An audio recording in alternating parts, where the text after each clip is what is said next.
Hmm.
Hello, guys.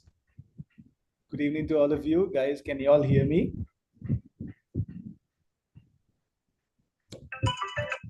Hi, guys. How's it going? One second, please. Good evening, Surain.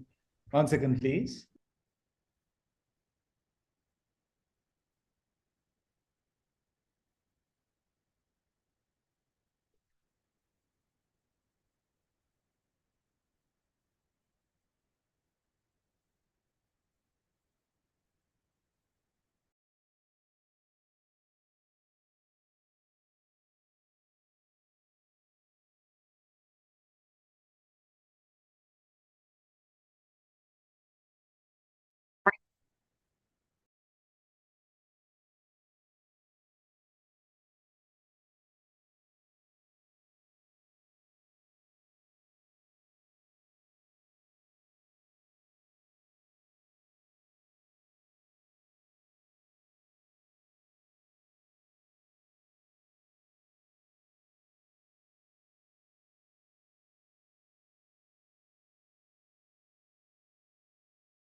Guys, hi.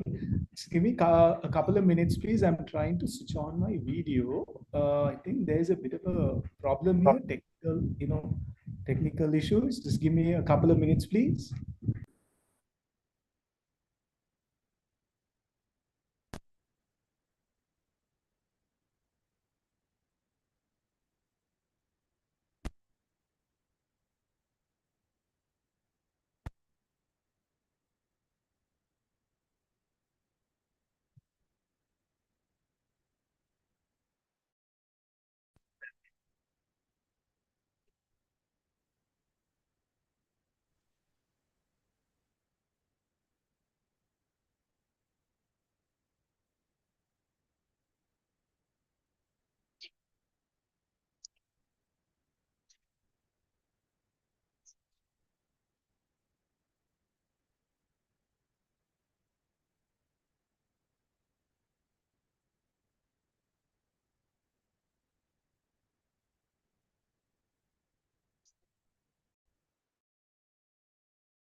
Yeah, people, guys, I'm very sorry. I don't think I can switch on my video today. I just called our academy.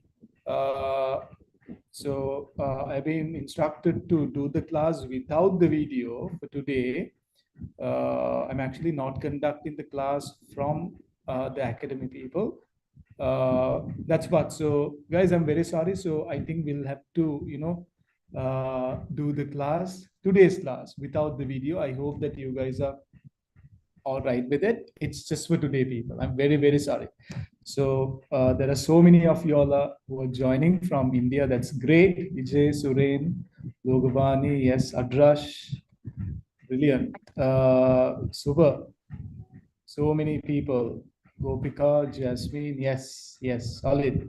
Brilliant. And there could be even like students who are joining from Sri Lanka. Brilliant, guys. Thank you so much for coming for this class, attending the class online. So uh, what we are going to look at, in the next 5 Fridays from 6 to 9 is basically questions from your past papers, questions from your exam kit, and also questions from your study hub. Yes. Uh, so stick to this schedule, people. You will not go wrong. I'm sure there are people who are repeating PM. So guys, no big deal. You have one whole month. Even the ones who are doing this subject for the very first time, you have one whole month, people. That is more than enough. So you need to keep answering questions for the next 4 weeks, people. Of course, you have to study as well, but main thing that you need to do is, answer questions, right? So, guys, I don't think I need to, introduce myself, but if there are people who are not there, in my classes in India or in Sri Lanka, let me just give you like a small introduction, about myself. My name is Rukmal, guys. So I'm going to be your, tutor for PM, revision for PM for the next 5 weeks. We are going to have our revision classes on Fridays from 6 to PM, as I mentioned before. I'm a university lecturer. I'm specializing in, finance, accounting, and also, mathematics related to finance. So that's my, main area. But, I've been lecturing for professional programs like ACCA and CIMA for the past 7 years, people. So, you guys are in good hands. So don't worry. We'll get through this, people, right? All of you have the capability to, pass PM. It's not a big deal, but you need to study. You need to answer the questions the right way. Okay, right. So, guys, now let me brief you on what we are going to look at today. So, your syllabus, right? You have about uh,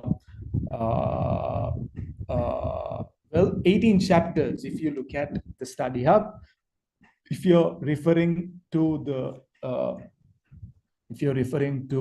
your Kaplan text, there also you have about 18 chapters. Guys, now you need to have a basic idea of all the chapters, right? But you need to be very thorough only in a few areas. But it doesn't mean that you get to ignore, non-critical areas. Like I said, you have to have a good idea of all the chapters, right? But what's tested in the paper are only a few. You need to have a really good idea. You need to be very, very thorough in those areas. Now, today, what I'm going to look at is not an area like that, right? It's not majorly tested in your paper. When I say majorly tested, guys, I'm looking at obviously section C, right? Section A and section B, they are your MCQs. You can answer the questions on your own, not a big deal. But for non-critical areas, I am going to look at questions from section B as well as sections from question sorry, questions from section B as well as questions from section C. I think I said it the other way around. Guys, now, so today what we are going to look at is costing techniques, right? Now, if you look at chapter 1 and chapter 2 in your, chapter 2 and chapter 3 in your study hub, or chapter 2, no, I'm sorry, chapter 3 in your Kaplan text, what you're looking at is, costing techniques. Now, in PM, you talk about four main costing techniques, people. You have ABC, you have target costing, you have life cycle costing, and you have environmental management accounting. So all these four costing techniques are tested in section B, right? All these are tested in section B. But I want to prepare you for section C. So today my plan is to look at two section C questions and two section B questions. But like I said, this is not an area that is tested in section C. It's tested in section B. Now you can ask, if it's not tested in section C, why are we, looking at them? Why are we looking at section C questions on these areas? People, now this is the very first, revision class. Most of you have started studying the syllabus, whatever that we have done in class. So I don't want to straight away start with critical areas. By the time we look at critical areas, it will be, second or third week of, August, right? So meaning we are going to start looking at those critical areas in the latter parts of this month, right? So when you sit for exams on 5th of September, your memory on those critical areas will be quite fresh, right? That's one of the reasons why I'm starting with, non-critical areas, in my first revision class, right?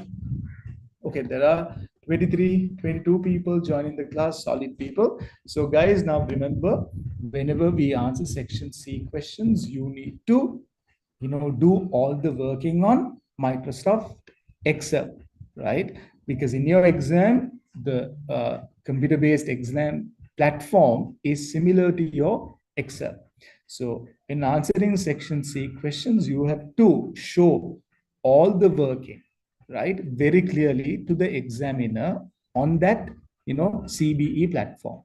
So we are going to get used to that, method of typing answers, showing answers on Excel from day one of the revision class itself. Okay, so if you guys are planning to like answer these questions on a book, please don't do it, people. You have to have your Microsoft Excel open, in your computer along with Zoom. Okay, right. Guys, let me share my screen. Right. So these are the questions that I have selected to, discuss with you today. So we have four questions, guys. Yeah. Number one is from, question number one is from target costing, but this question is not just from target costing. This says learning curve in it. That is the reason why I, thought of, doing this with you. Learning curve is a critical area in your syllabus, people. It's tested in section C usually, as you can clearly see. So this is a section C question where you're given 20 marks. See, so you have target costing and learning curve both in this. So this will be a good question. This will be a good refresher, for you if you can't remember learning curves, right? The second question is on throughput accounting. Guys, actually, now that I think about it, there are 5 costing techniques. Now, you have activity-based costing, you have target costing, life cycle costing, environmental management accounting, and throughput accounting, right? I think I missed throughput accounting. So this is a question on throughput accounting, right? These are very old questions, people, right? Why are we looking at very old questions? Because there are no new questions on these areas in section C of your paper, people. right? So these were tested long time ago, as you can clearly see, right? So we need to get used to, typing answers, doing things on Excel. That's why we are, looking at these questions today. These two are from section B, right? This question is on life cycle costing, a very simple one. This is on activity-based costing, people. Now you have environmental management accounting as well.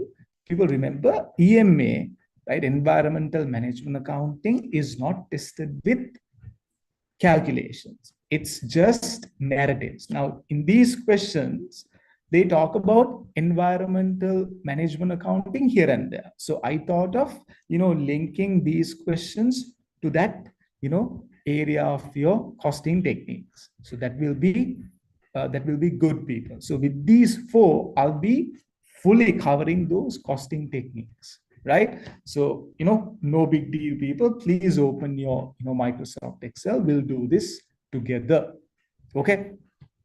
Guys, we'll talk about exam strategy, how to, what to do, what not to do, what you should tackle, what you should answer firstly, what you should answer, lastly, what things you need to do when you're running out of time, what things you need to do when you're stuck in a question. So we'll talk all of those, during these 5 weeks, people, right? 5 weeks is more than enough time for you to properly prep for the exam, people. Okay, right.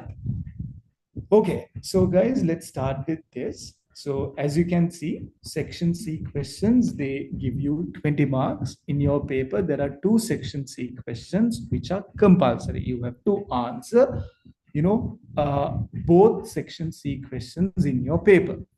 Ideally, guys, when you answer section C questions, so you have to have at least 1.5 hours to finish the two questions. Remember, 1.5 hours, people. So meaning you have to complete section A and B within 1.5 hours. So your paper is 3 hours. Finish off section A and B within 1.5 hours. And then you will have 1.5 hours, the remaining, remainder for section C. People remember, now these questions are very simple, right? You don't have a lot to read, right?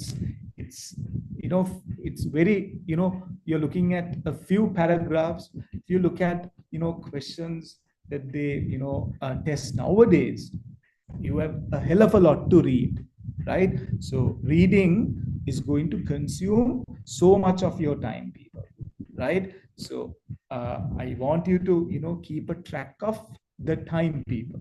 Most of the students fail the exam, not because they don't know the syllabus. They fail it because they run out of time and they don't manage their time properly, right? So please keep a note of that. We are going to do things, by looking at the marks, and then, by allowing whatever the time that is relevant. Guys, now you have to remember, in ACCA, to get 1 mark, right? To get 1 mark, you can take maximum 1.8 minutes, right? Maximum 1.8 minutes. How do I say this? Because you're given 3 hours, so you have the 15 minutes reading time, right? So that you can use to, quickly go through section B questions, people, right? That 15 minutes that they give you as reading time, you use it to go through section B questions, right? Not section C, because when you attempt section C, your mind should be, it should be blank. It should be sort of clear, right? So remember, the reading time, you use it for section B, right? That's the best.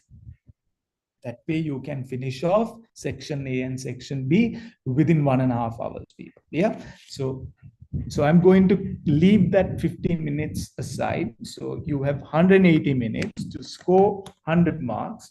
So per mark, it's going to be 180 divided by 100. Yes. So 1.8 minutes. Yeah. So for you to answer a section C question, people, you need to take 1.8 into 20. Yes, that's 36 minutes now. 36 minutes. People, 36 minutes is not enough. Trust me when I say that. 36 is not enough. So I'm asking you to take 1.5 hours now to answer both section C questions. So that means I'm asking you to take 45 minutes a question, people. Even 45 will not be enough, right? But, you need to do section A, section B, properly. So, spend 1.5 hours on that and then the rest on section C. Remember, okay? Please keep these things in mind, people. You can, whatever, note these down, the important things.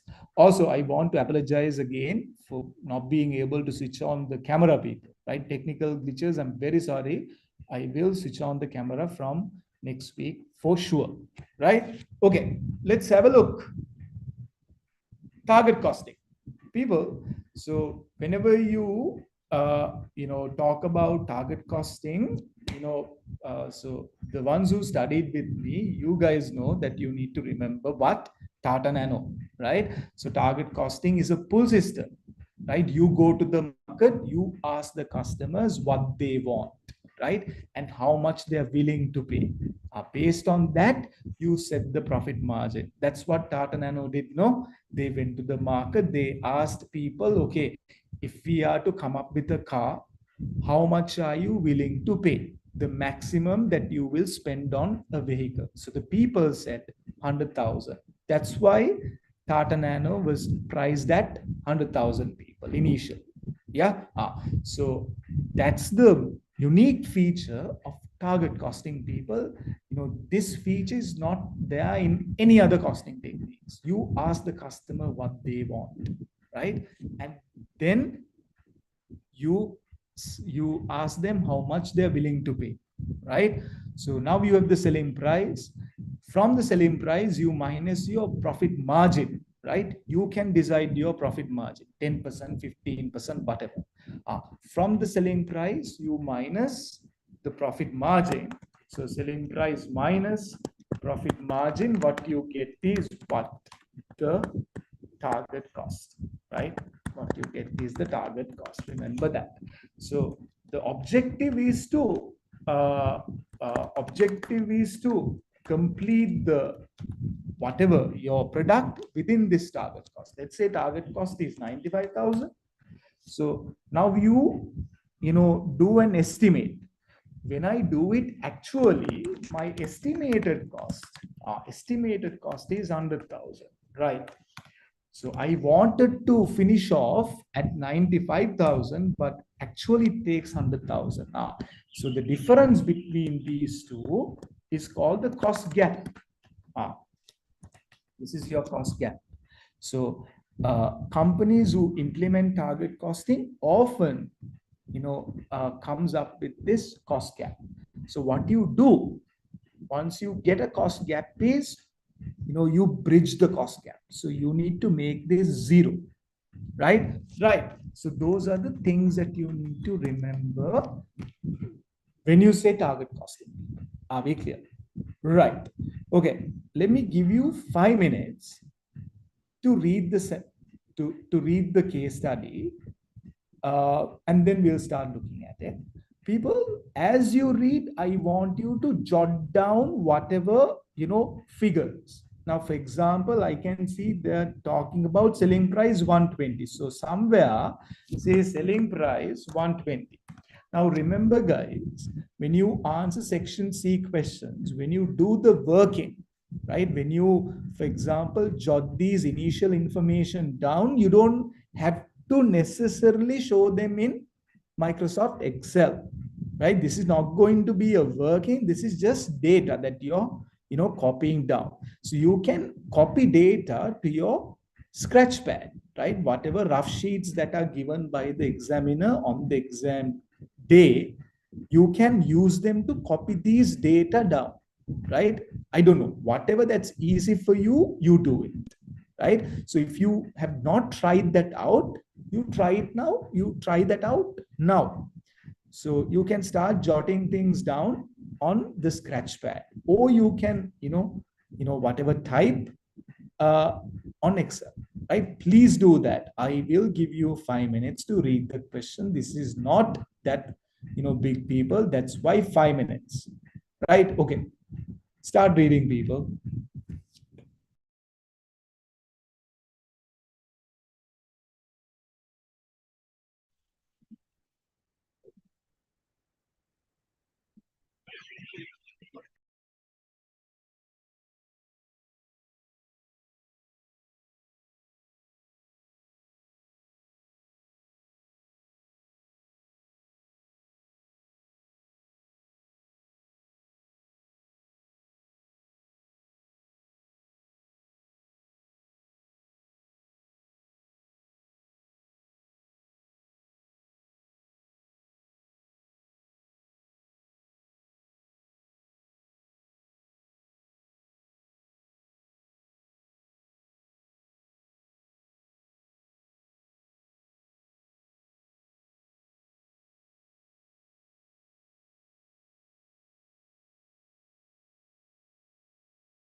Okay, people.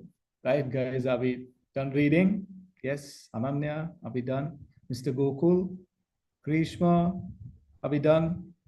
Guys, now we did a major mistake here, right? So I want you to learn from that mistake. Guys, most of the students, most of you all actually, when you attempt questions, you never look at the requirement, you straight away start reading the case study, right? That's very wrong, people, right? So we made that mistake. I actually wanted you to, make the mistake so that you will not forget. Always look at the requirement, right? By looking at the requirement, you can identify the area that's tested. Yes, you always start with the requirement, right? Even section B, people, right? Now section A, you get MCQs. The requirement is very clear. There is no case study. You can quickly read it and identify the answer. Section B, it's not that easy. You have to read the case study, right? Before you read the case study, go through the 5 MCQs, people, right? In section C, before you start reading the case study, look at the requirement, right? Let me walk you through the requirement, people. Calculate, right? People, now I'm going to talk about the verb as well as the mark allocation, right? There are so many things that I have to talk about, people. Now, I know some of you guys have already answered this question, right?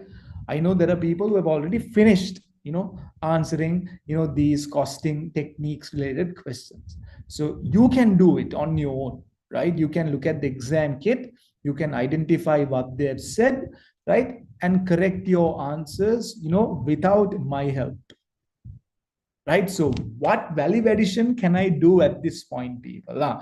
Things like this, guys, the verb, the mark allocation and the verb, they're directly related, right? So here, guys, 8 marks are given for a calculation, right? Calculate the average cost for the first 28 chairs made. And people, there are two verbs here: calculate and identify any cost gap that may be present at that stage. There are two things that we need to do here, people. That's why 8 marks, right? Calculate and identify. Both are very basic verbs, people, right? When they say calculate, you have to calculate something. Even when they say identify, people, you usually identify through a calculation. Remember that. Please remember that. When they say identify, you identify using a calculation, right? Using, so can I say using a calculation? This is how you identify, people.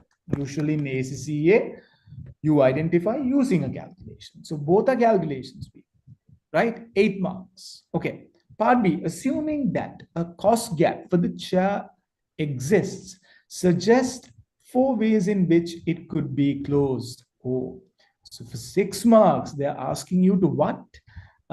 Assuming a cost gap exists, suggest 4 ways in which it could be closed. So they're asking you, come up with 4 methods to close the cost gap, right? It can't be that difficult, people. The verb is suggest, right? So you need to simply write 4 points, right?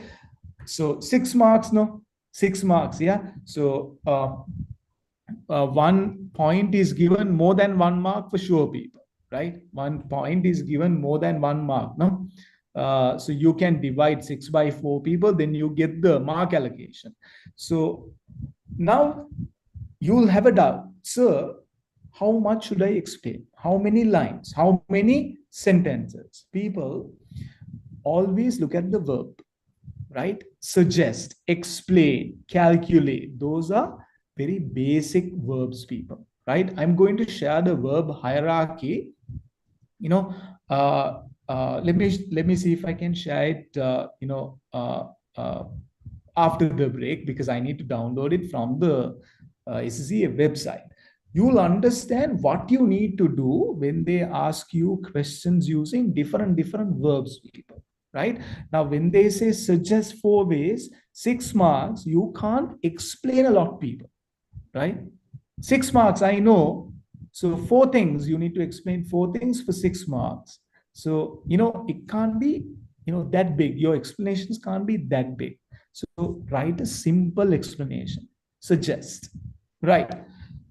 Then you have, let me not, look at these people. Part C also, uh, a calculation, no, is also a calculation. Calculate the cost, blah blah, and state whether the target cost is being achieved. State. So you have to simply, not explain, state. When you say explain, people, you have to, describe.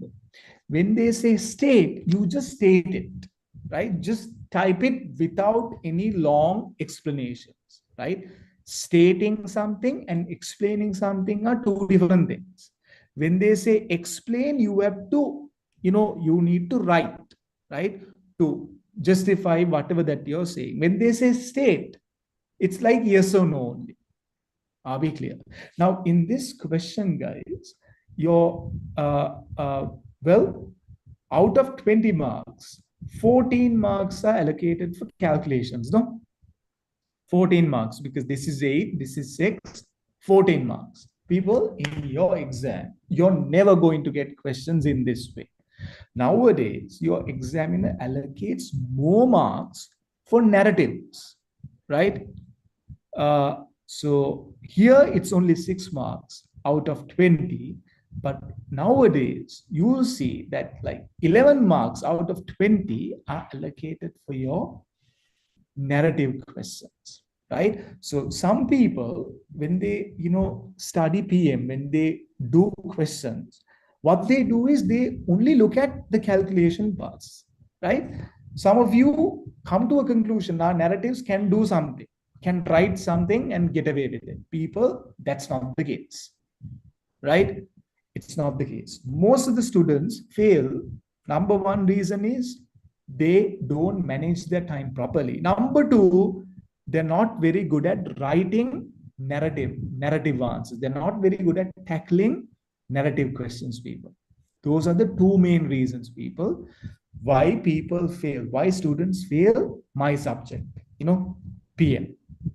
So when you attend section C questions, you can never overlook or ignore narrative questions. Definitely, attempt the narrative question, right? At least write down, things in point form, people. No need to explain, right? If you are, let's say you're doing things, according to a time frame, and if you're running out of time, then yes, you write, whatever points in point form.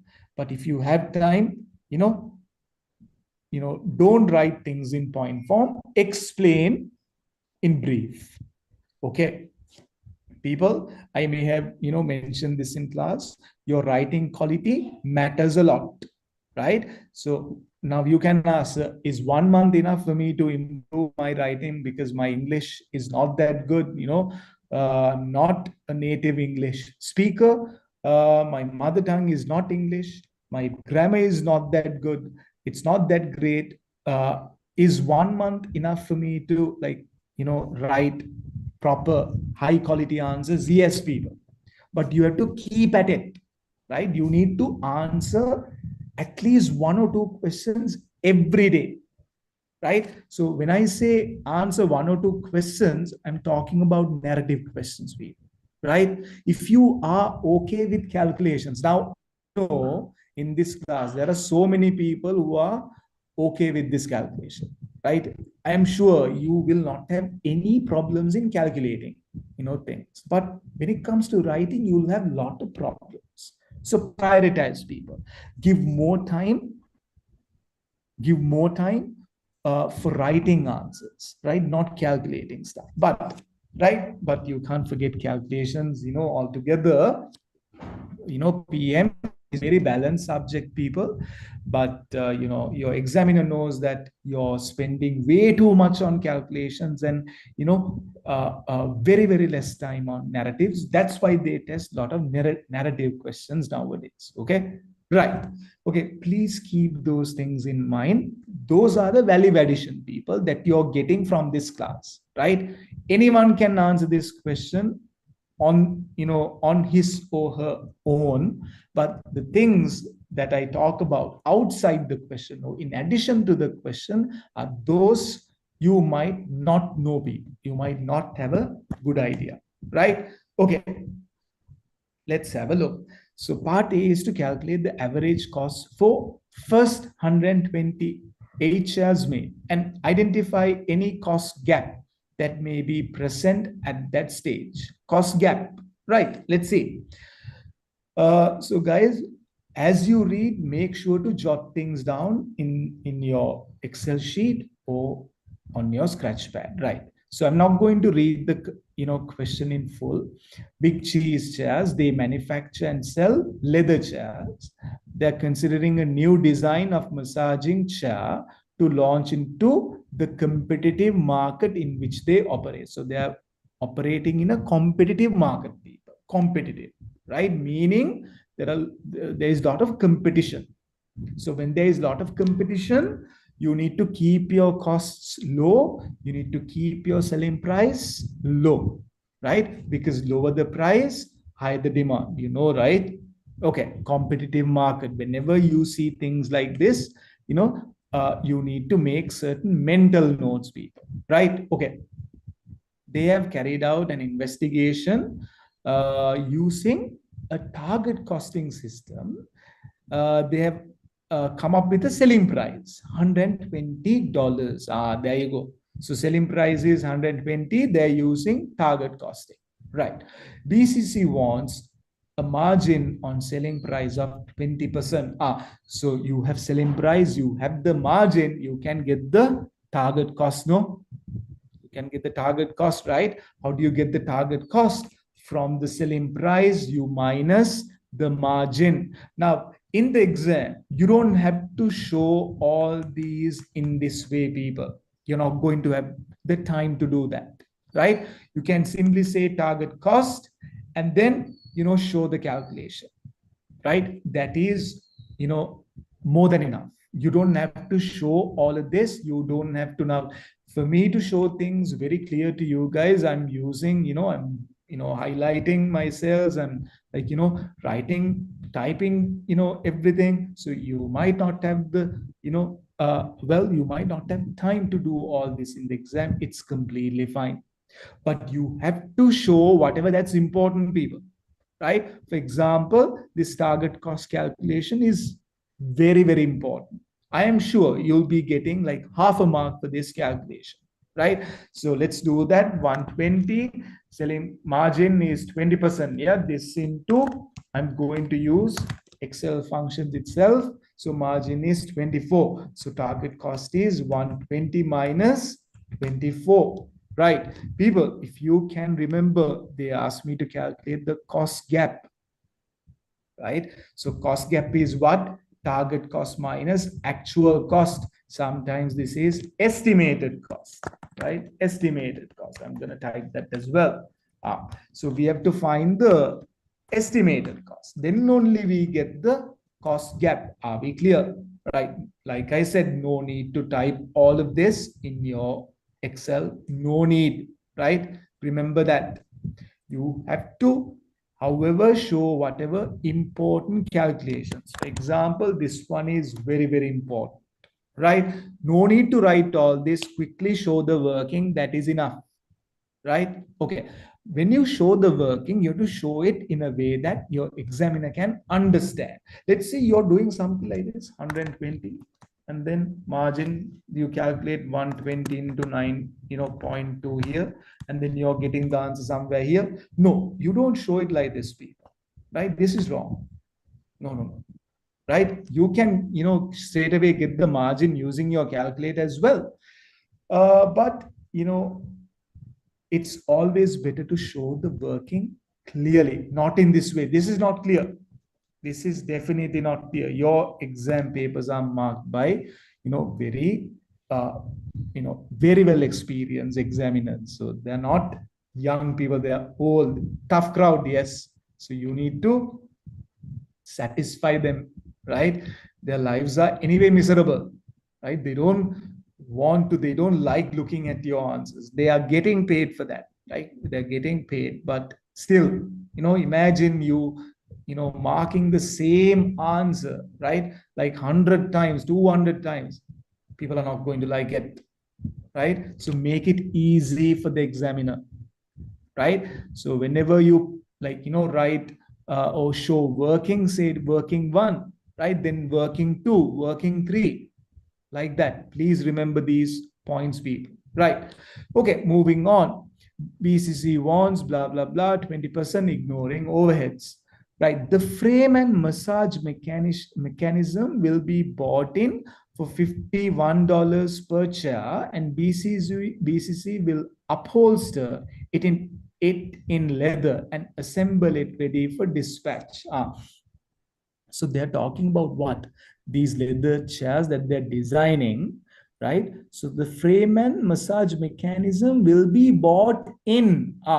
People, can you remember in relevant costing, we talked about this area called, uh, uh, you know, uh, uh, uh, make or buy, right? Make or buy decisions, right? So companies can always, make whatever that they want in-house in their factory itself, or they can get it from an outside party. So that is what's happening here, no? They are getting the frame and massage mechanism for 51, bought in. So this is, make versus buy. You're buying the mechanism from another party. Yes, so you can show that, cost of mechanism, right? We'll show it 51, cost of mechanism. So let me, erase this. Now, when they say identify, it's usually a calculation, right? Please remember that. Okay. Okay. Right. So they're talking about the massage mechanism that they're getting from outside, 51. Right. Leather costs $10 per meter, and 2 meters are needed for a complete chair, although 20% of all leather is wasted in the upholstery process. People, upholstery is cushioning process, right? Your manufacturing chairs, obviously, chairs, come with cushions, because this is a massage chair, right? So you're definitely going to get it with cushions. So they're saying you need leather costs how much? You need leather how much? $10 per meter, 2 meters. Ideally, people, you have to show all this, right? As you read. So selling price 120, margin 20%, right? They talk about massage and mechanism, massage and frame. So I'll say frame cost 51. Like this, you have to, jot things down as you read, right? Please get used to these things now itself, right? Leather costs 10 per meter, right? We'll say leather, right? Per meter cost 10, right? How many meters do you need? 2 meters, right? 2 meters needed, right? These are not working. These are simply the data that's there in the question, right? Okay. 2 meters are needed. They tell you, although 20% of all leather is wasted in the upholstery process. So you need 2 meters, right? But 20% they're wasted. So this is the good quantity, good quantity of leather, right? So you need 2 for the chair, but 20% is wasted. So you have to get more than 2, right? You have to get more than 2. Do you understand that? Yes. So how much leather do you need to get, people? So you have to come up with a small equation, right? Well, some people will, get the answer, very fast. That's completely fine, brilliant. Some people will not be able to quickly identify the requirement here. So here, guys, please understand that 2 meters are needed. 20% of leather is wasted. So you need to, but 20% is wasted, meaning you have to get more than 2 meters, right? Because 20% is going to be, well, they're thrown away, they're wasted, right? So how do you get that? So how do you get the total meter? So I can say total leather meters, right? That into 80%, right, is the 2 meters that they're telling me. There you go. This is the equation, people. So total leather into, so let me put the star mark, total leather into 80%, because 20% is wasted, no? 20% is wasted, yeah? Meaning 80% is the good percentage. So total leather, I don't know that. 80% is needed to make a chair. 80% is 2 meters. Now I can get the total leather, no? Total leather, what do? I divide 2 meters by 80%, yeah? Some of you, I know you have figured this out, brilliant people. So remember, when you use percentages in calculations, always convert them to decimals.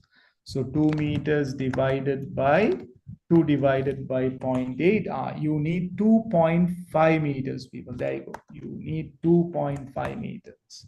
So we'll call this, total leather. We'll call this working number 2, because this, has a small calculation element. You call this working number 2.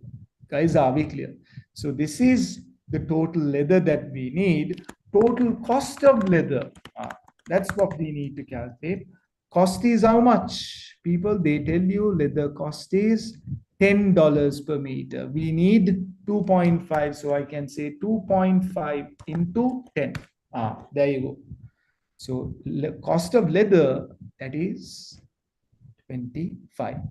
Cost of the frame and whatever, 51. So this is, they're simply asking me to calculate the cost gap. I know cost gap is target cost minus the estimated cost, right? So that's what I'm getting at, people. Are we clear? Any doubts so far? Any doubts, people? No, sir. No, brilliant, solid. Guys, if you have any doubts, please ask. So rather than explaining the calculation, what I want to talk about is those small things that you guys usually tend to forget, right? Okay. So we have 2 workings very clearly. Now, even in the exam, you don't have to show these in this way, but there should be some clarity, people. When the examiner looks at it, the examiner should be able to understand, okay, this candidate has calculated the total leather, right? For these only you get marks, right? Okay, let's see. The third paragraph, the upholstery and assembly process will be subject to a learning effect. People, learning curves, right? What do they say? Subject to a learning effect as the workers get used to the new design. BCC estimates that the first chair will take 2 hours. These are important information. They tell you the upholstery and assembly process will be subject to a learning effect as the workers get used to the new design. BCC estimates the first chair will take 2 hours, right? So 2 hours. First chair, 2 hours. But this will be subject to a learning rate of 95%. They give you the learning rate, people. Right? I'll talk about learning rate after I look at this paragraph. The learning improvement will stop once 128 shares have been made. And the time for the 128th share will be the time for all subsequent shares. The cost of labor is $15 per hour. Right. Okay, we'll quickly jot things down. They tell me cost of labor. Right, cost of labor $15 per hour. Right. But else do they say the first chair takes 2 hours? Right. First chair, 2 hours. Right. Okay, we'll write that as well. Learning rate 95%, right? Learning rate is 95%. Ah. Uh, the learning improvement will stop once 128 shares have been made. People, now let's talk about the learning curve, right? This is revision, so I have to refresh your memory, right? So that's what I'm doing right now. If you can't remember learning curves, that is completely fine. Let me walk you through the theory bits very fast. Right, guys, 1 second, please, until I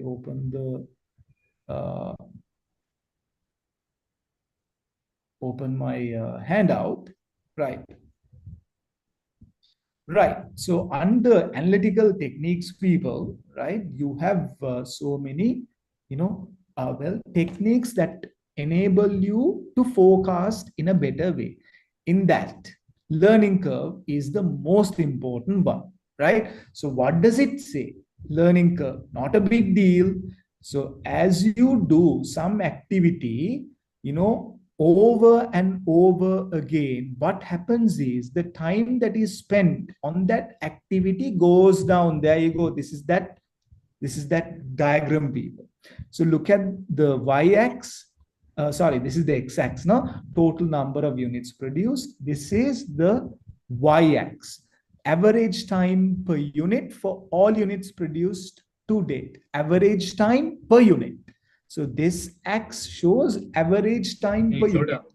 People, see average time per unit, it's falling as you make more and more units. Right? சரி கிளாஸ்ல இருக்கேன் அப்படியே வா வந்து உட்காந்து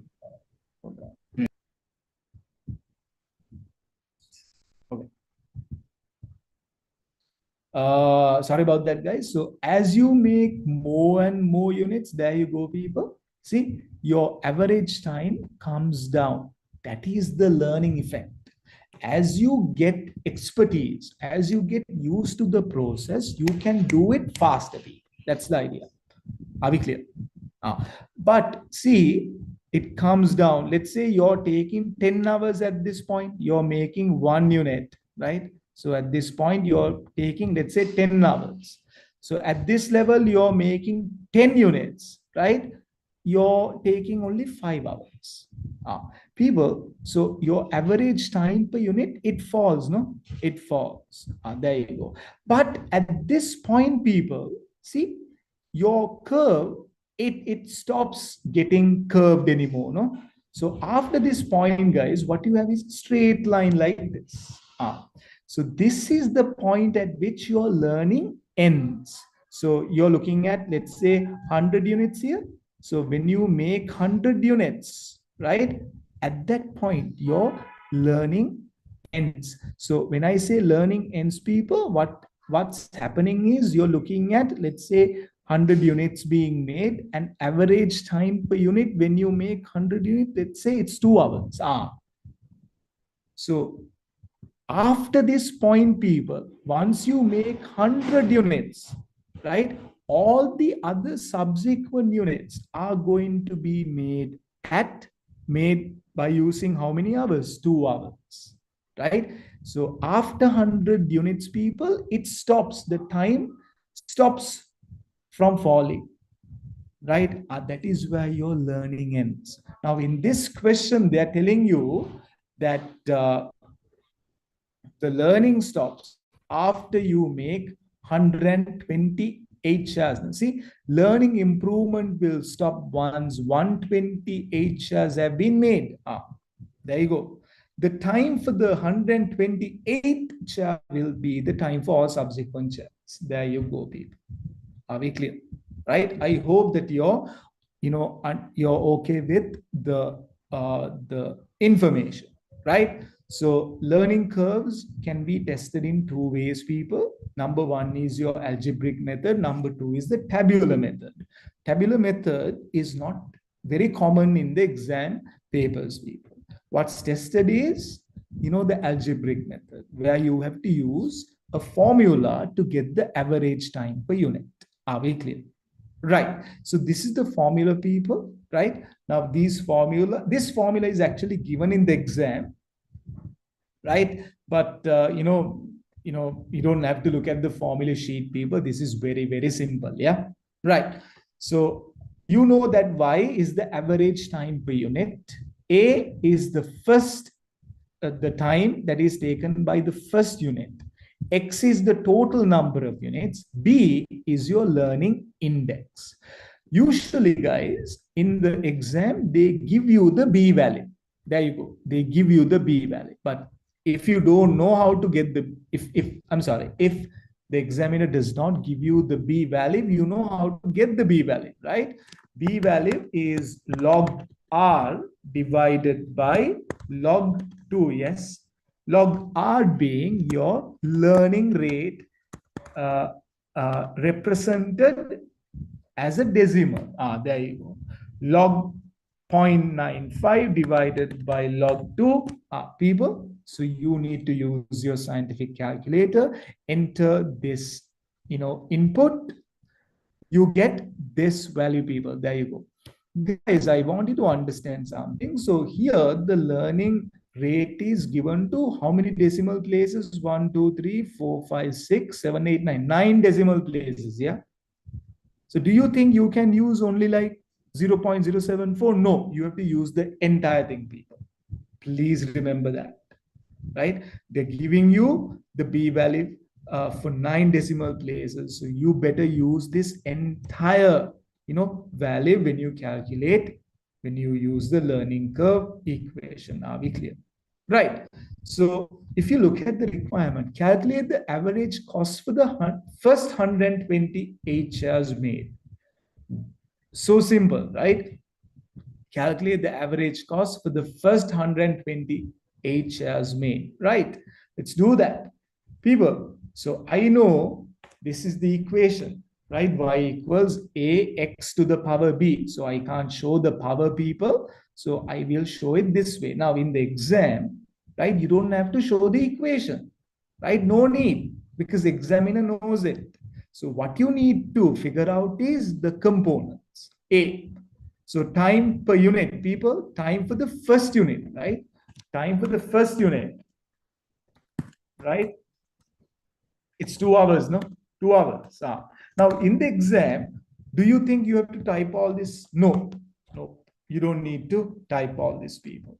X, cumulative units. Cumulative is the total units. They are asking me to calculate the average cost for first 128 shares made. So, cum units are 128, cumulative units, right?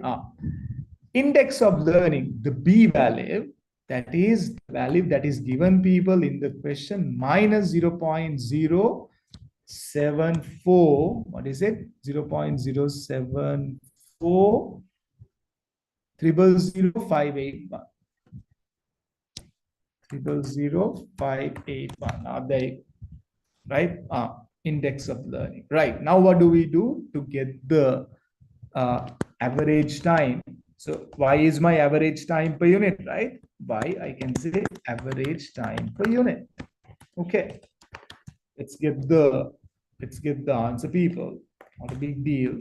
Y is equal to A. That's 2, right? 2 into X. X is 128 to the power minus this value, right? Minus 0.074, whatever. Yeah, there you go, people. Can someone give me this value, please? Can someone give me this value, the Y value? Someone who has calculated this, not a big deal, no? Someone who has calculated this. Anyone? Hello, Bhavatnika. I think I have Roshani as well in this class. Ah, okay. And Sachin, that's it. Only 3 people from my class in Sri Lanka. That's okay. Brilliant. Okay. What's the value? 1.3967. Can someone confirm that? Is it 1.39? Right. Yeah. So, yeah, 1.3966. Right. Okay. So phi is equal to 1.396675. This many hours. There you go, people. There you go. This is the number of hours that you take per unit on average when you make how many units? 128. No? So I'm going to write that. I know you know this. In the exam, no need to explain any of this. Right? So I'm going to say on average, you know what? When making 128 shares, it takes 1.39. It takes about 1.396675 hours on average. There you go. So when you make 128 shares, how many hours do you take? 1.39. So what is the number of hours that you took when you made the first unit? 2 hours. See, it has come down to 1.39. Right? After making 128 shares, it has come down to 1.39 hours. There you go. Right. So now we have the hours per share. Now I can get the labor cost. No, I can get the labor cost, right? So I know my labor cost is how much? 15 per hour. There you go. Cost of labor, 15. So what do I do? Let's get the labor cost, direct labor cost, 1.399667.5, that into 15. There you go. This is my direct labor cost. What is this, people?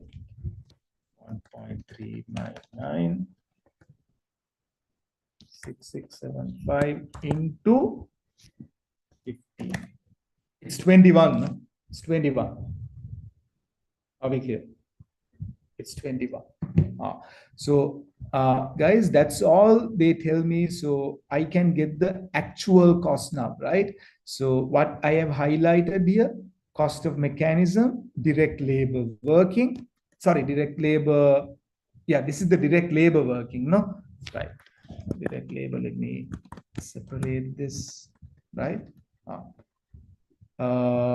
Okay. So actual cost is the total of these 3 values. Yeah. So you have 51. That's the cost of the mechanism. The cost of leather plus the labor, 97.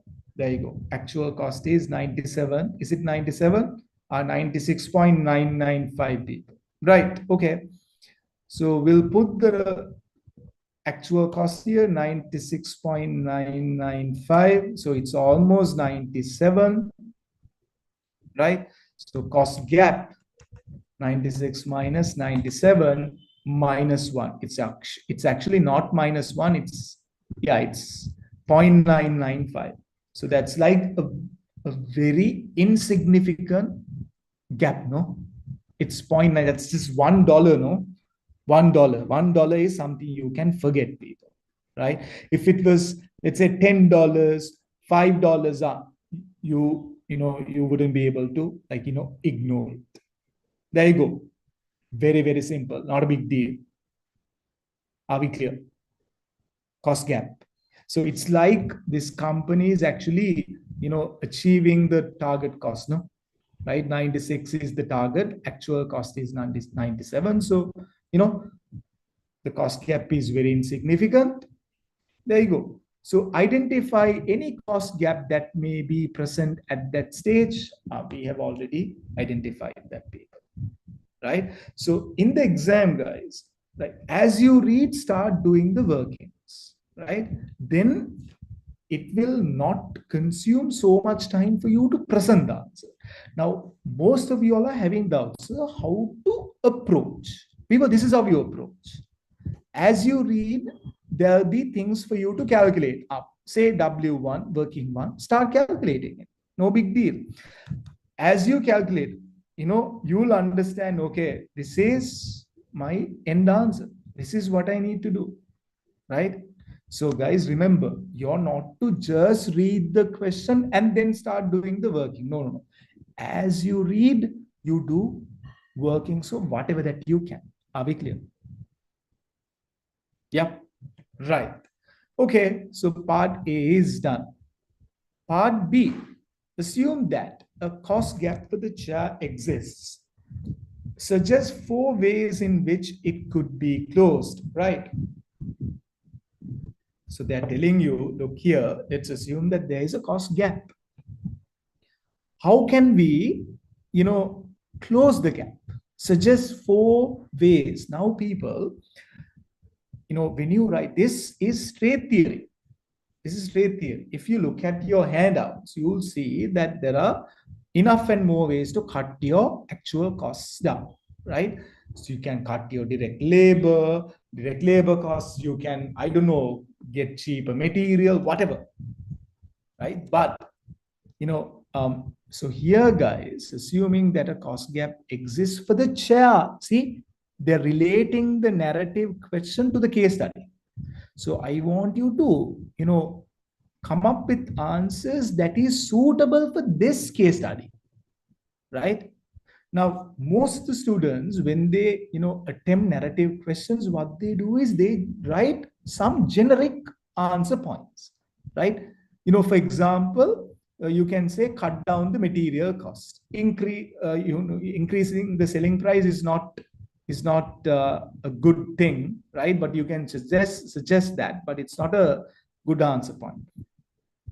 Assume that a cost gap exists. Suggest 4 ways. People, you have to cut the actual cost. So I'm sure you can come up with answer points, but make sure you relate the answer points to the case study, right? Now here they tell you, assuming a cost gap exists for the chair.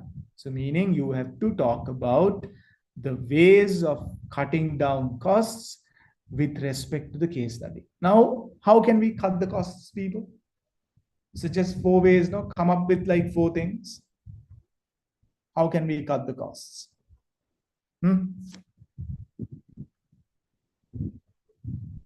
How can we cut our costs, people? Think.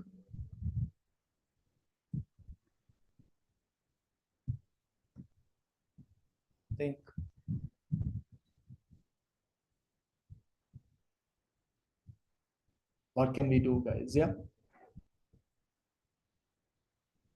What can we do? Yeah. Reducing leather wastage, very good.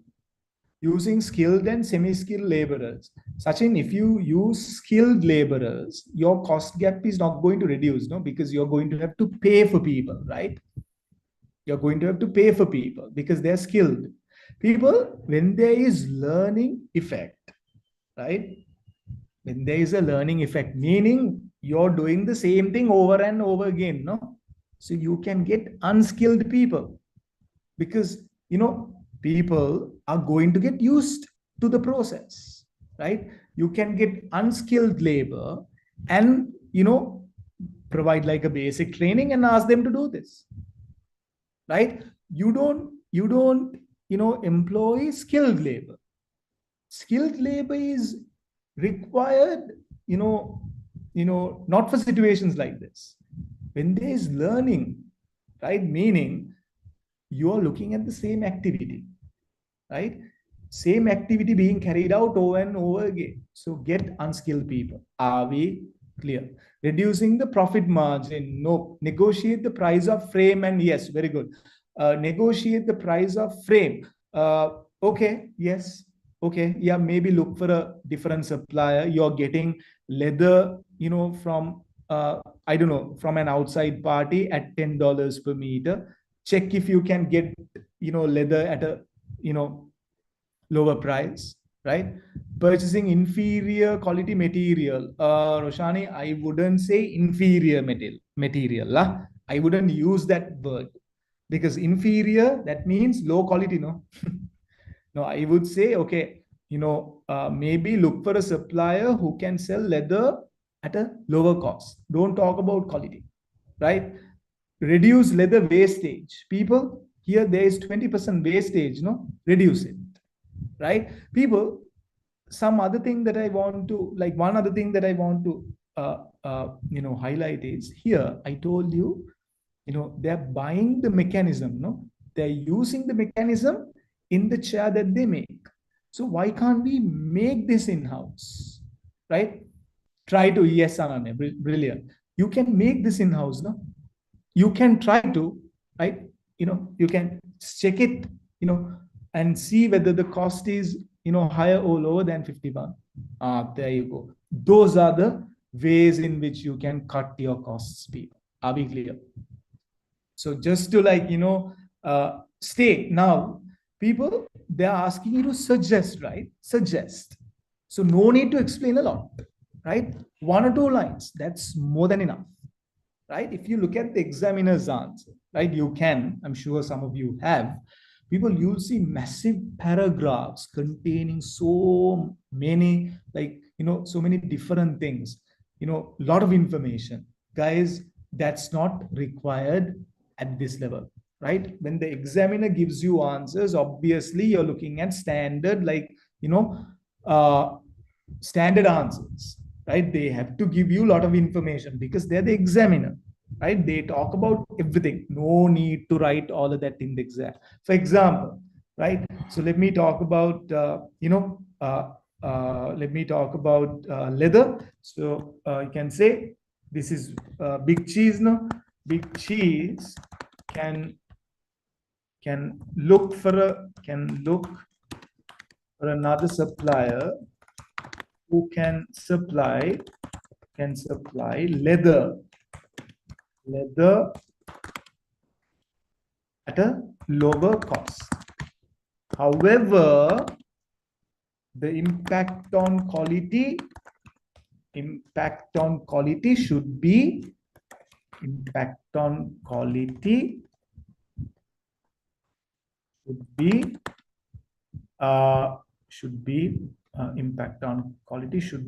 how do I end this sentence, people? Should be evaluated.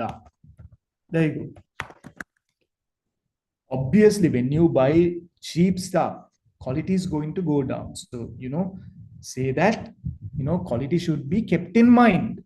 Are we clear? Don't ever say buy inferior quality. Yes, that's a good point, but you're competing in a very competitive market. So if your chairs are, and it's a new design, no, it's a massage chair. So you buy a massage chair and you sit on the chair expecting to expecting a good massage. Let's say you're using all kinds of shitty material and the chair is not it's not functioning at all. Then you're going to throw away the chair, no? There you go. Yes. Redesigning the chair. Okay, that could be a bit of a, actually that is okay, redesigning, because they are simply redesigning the chair. That can be accepted, yes, for sure. Redesigning the chair. Yeah, okay. Redesign the chair, because, in life cycle costing, guys, we say that 90% of, the product's costs are incurred at the development stage. So you can say, redesign, maybe you can say evaluate the designing, the design of the existing chair and come up with like a different design. Yes, right? Reduce leather wastage. Reduce leather wastage to reduce leather cost. There you go. Right? Use of semi and unskilled labor. To cut down to cut down labor costs as the process involves a learning element, a learning component. There you go. Now, guys, think about textile workers, right? People who stitch clothing items, attach buttons and all that, in a textile setting. So you don't need to be very skilled, right?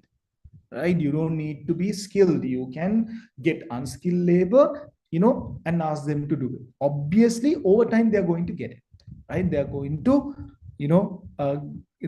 to get used to the process, and thereby they can cut the time down. No, there you go. See, this is enough, people, right? You don't explain this further because no point, right? Reduce leather wastage to reduce leather costs. What more can you say at this point, people? Then you will have to start talking about leather, right? So don't do that. 1 or 2 lines is more than enough. Are we clear? Right? So I'm gonna say, frame and massaging, whatever, mechanism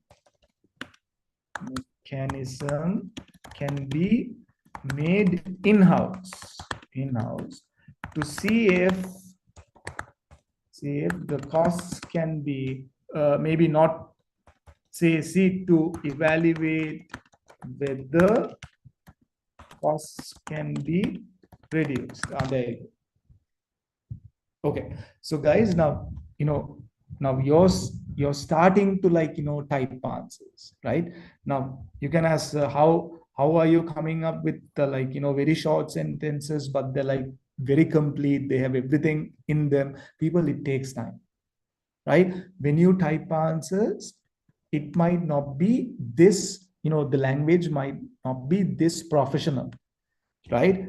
But over time you're going to get the hang of it. But you have to keep at it. Like I said, you have to keep writing answers, people. Then only you're going to get the then only you'll be able to write quality answers. Remember that. So don't expect to write answers, quality answers on the exam day without any practice, right? So practice. You delete the answer, people, write it again. That's okay, right? For the first 10 days you can do that, but after 10-15 days, people, the time that you spent on cutting and adjusting answers are going to reduce. Trust me when I say that, but you have to practice, people. Okay, right. Part C. Calculate the cost of the 128th chair made and state whether the target cost is being achieved on the 128th chair. People, we did calculations like this in class. I'm sure you may have done calculations similar to this with your some of you who did not. I'm sure there are people who did not attend my classes. I'm sure that you guys may also have done these calculations, calculated things like this in your class, right? Not a big deal. People, calculate the cost of 128 chair, right? That's when the learning ends, no? Right? So you make this chair 128, that's where your learning ends. So whatever the time that you use for the 128th chair is what you use for the chairs that are made after this 128th chair, right? So how do you calculate the cost of 128 chair, people? Very, very simple, right? Very, very simple. Yes, it's yes, we have to find 127. Yes, so cost of the 128 chair, people. First you have to get the total cost of what? Total cost of 120. Well, cost of the 128 chair. No? So you have to find the total cost of 128 shares, right? And then from that minus total cost of 127 shares, right? There you go. Now in the exam, you don't need to write equations like this. No need, people, right? If you can, brilliant, but not compulsory. you can straight away start calculating the answers, people. Yeah. Or you can straight away start showing the answers, right? So total cost of making 128 shares. Now, as you can see here, I have like, already, typed stuff, people. That's to, show things clear to you. But, in the exam, you can't do this. That's completely fine. You show your working in a way that the examiner can understand, right? So let's quickly get why, people, this into 128 shares. Yeah. So direct labor, we know the direct labor per unit when making 128 shares, right? We have already calculated that. That is 1.399, but 3966 something. Yeah, 3996. Yeah, there you go. Right? This is the direct labor per unit. No, we have already found that, yes, 428 shares. So what is the total time, people? So 1.399 is the average time per unit. How many shares are you making? 128. So total direct labor hours are going to be 1.3996. 3996675 into 128. 179, people. Total cost, people, 179. So let me just plug this in. 179, that into 10, no, sorry, 50. It was $15 per chair, no? I wrote it somewhere here. $15. There you go. So what's the total? 179 into 2,687 is the direct labor cost to make 128 shares. Okay, like that, people, can you get me the cost of making 127 shares, right? People, it's not, now when you are asked to calculate the cost of the 128 share, it's not 129 minus 8. When you say 129, you're making 129 shares. No, right? So you always take the number of units at which your learning ends. That minus the previous units. Not a big deal, right? Get me the answer, people. Get me the total direct labor cost.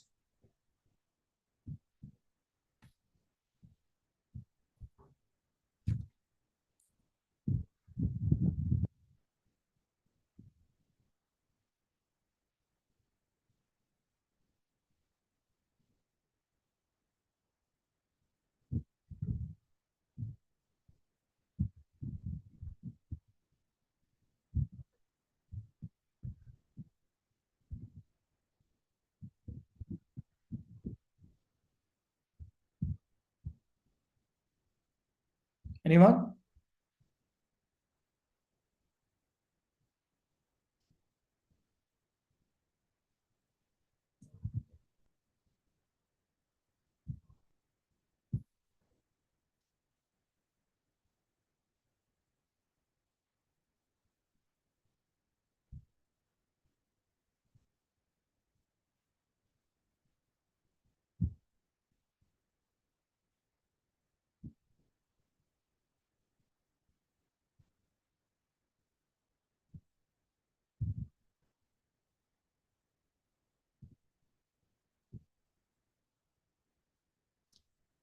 Okay, getting an answer.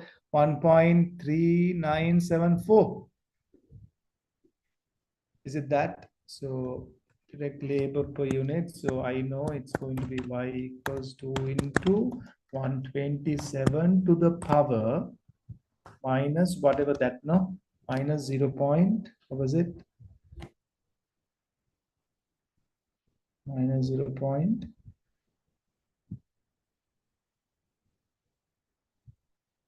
Let me just copy this.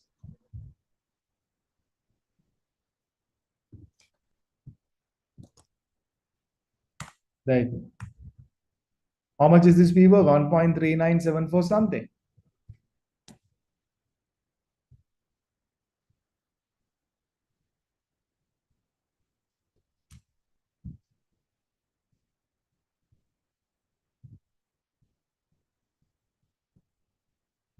1.3974. Yes, Adrash. Yes. 1.3974. Okay, I'll take that as the answer. 1.3974. So total direct labor hours 1.3974. That into 127. No.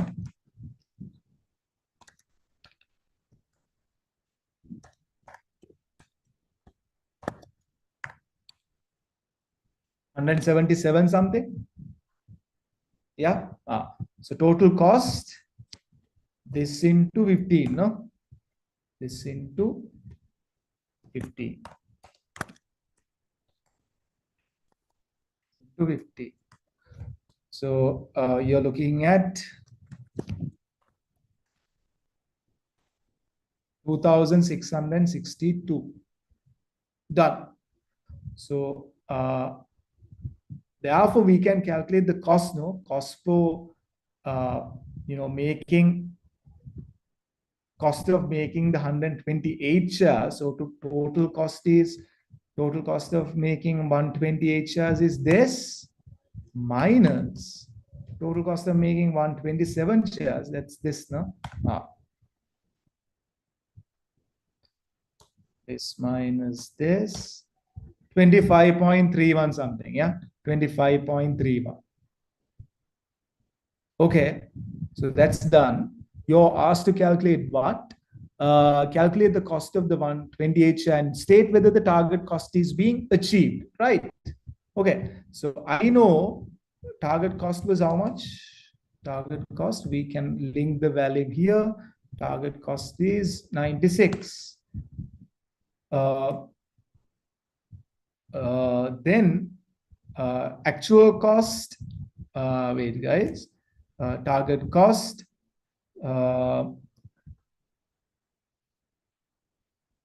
actual cost, 1 second, we are asked to calculate, what is it? State whether target cost is being achieved on the 128 share, right? Okay. People, labor cost is how much? Labor cost is it's going to be 25.31, no? So cost of making the 128 share is 25.31. So labor cost, target cost is this, actual cost. You know what can we say? So target cost minus estimated cost, no? Right? So we have framing, that's 51 something, no? Leather, that was how much? Leather, cost of leather 25, no? Cost of leather 25.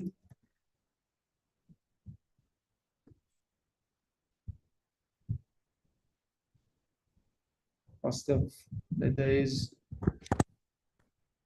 okay. And then let's take the labor cost as well. Labor cost is 25 something, no? No, what is it? 25.31.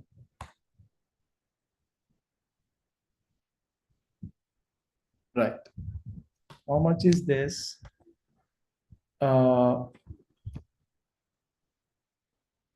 This plus this plus this. People, did we make a mistake? Leather is, wait, hold on guys. 1 point. Leather cost is 25, cost of mechanism is 51. Direct labor cost 1.399. No? Wait, did we make a mistake? Hold on. 120. People, our labor cost is a bit high, no? That's wrong, right? It has to come down, no? Maybe, I think we have made a small calculation error. Cost of making, what is it? Labor cost is 10. Labor cost is 10. No, cost of labor 15, no? See, 15, right? Cost of labor 15.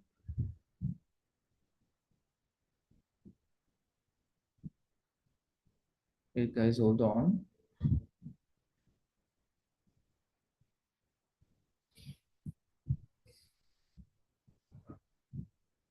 Wait, 1.3996. Is it because of the decimals? 399.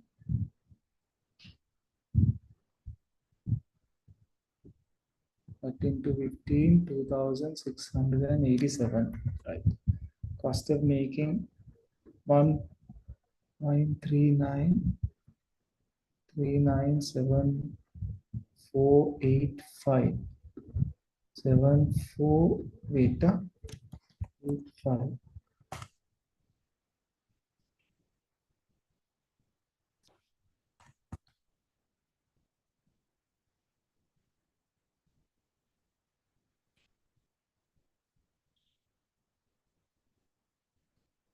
So I think we have made a mathematical error somewhere. Please check it. 2 into 127, 0.074 R. People, is it 581?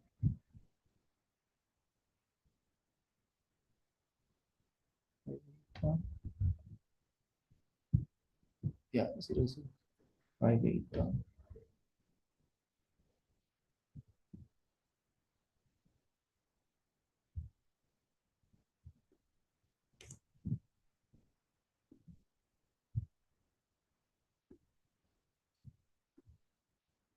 Okay. 128 shares, Ananya. 2,681. What did we get? Is it because of the decimals? Oh, 2,600. All right, 2,681. We are getting 87. Okay, 178.77. So there is some rounding. Okay. Guys, I think we are coming across a rounding off error. Yes, thanks, Ananya. So when you cost for 128 shares, 178. What is this? 1.3996 something. See, 1. Oh gosh, I made an error. No, it's 1.3974. 397485. 1.397485.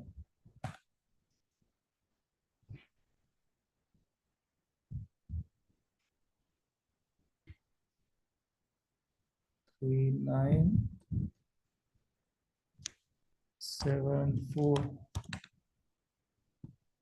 I think you're looking at 178.8. Yeah, guys, I think you're looking at a small arithmetic mistake somewhere here. Direct labor cost 399. See, I took this entire value, no? 1.399. Wait, what was the labor cost, guys? Just to move on from this question. 1.3974. Wait, hold on.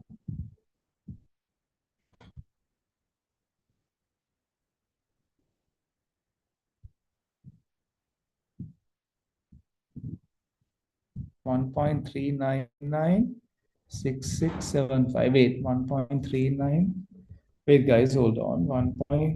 This 74 is for 74 is for 120, 127 shares. No, yes, 1.399.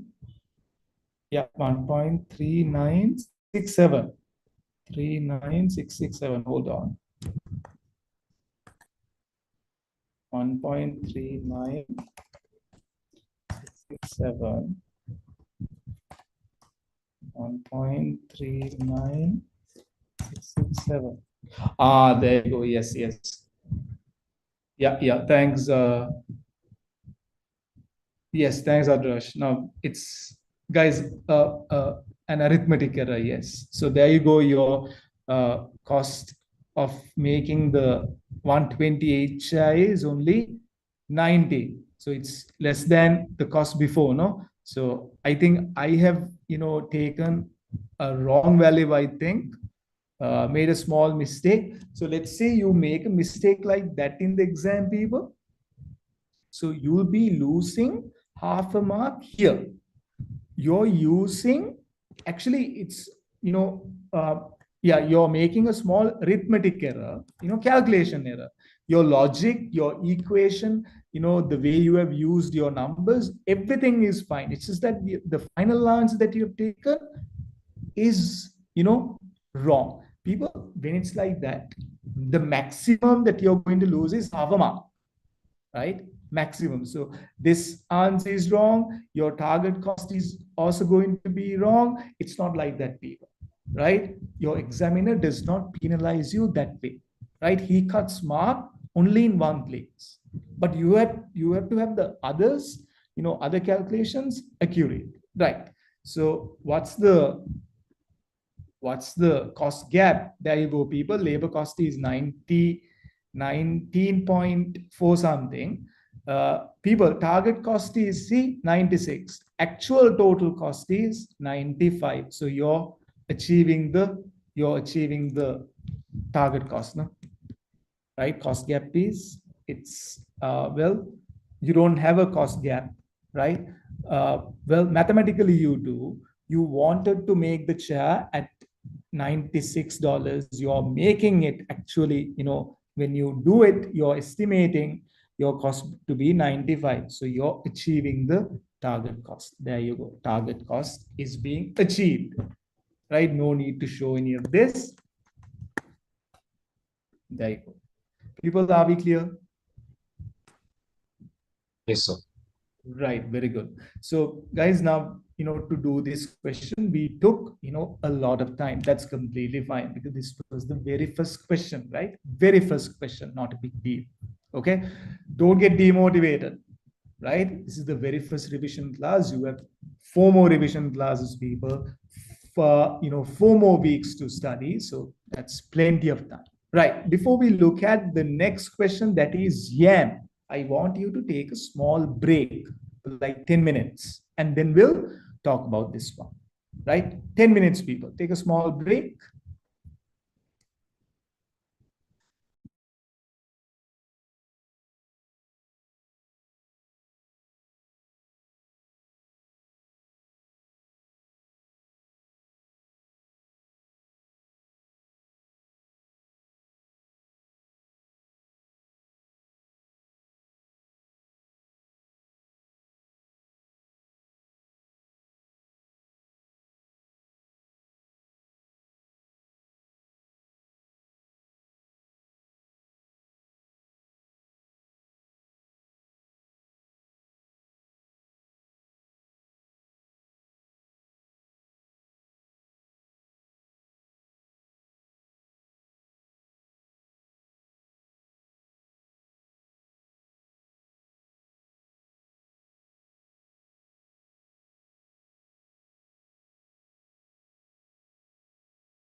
Okay, people.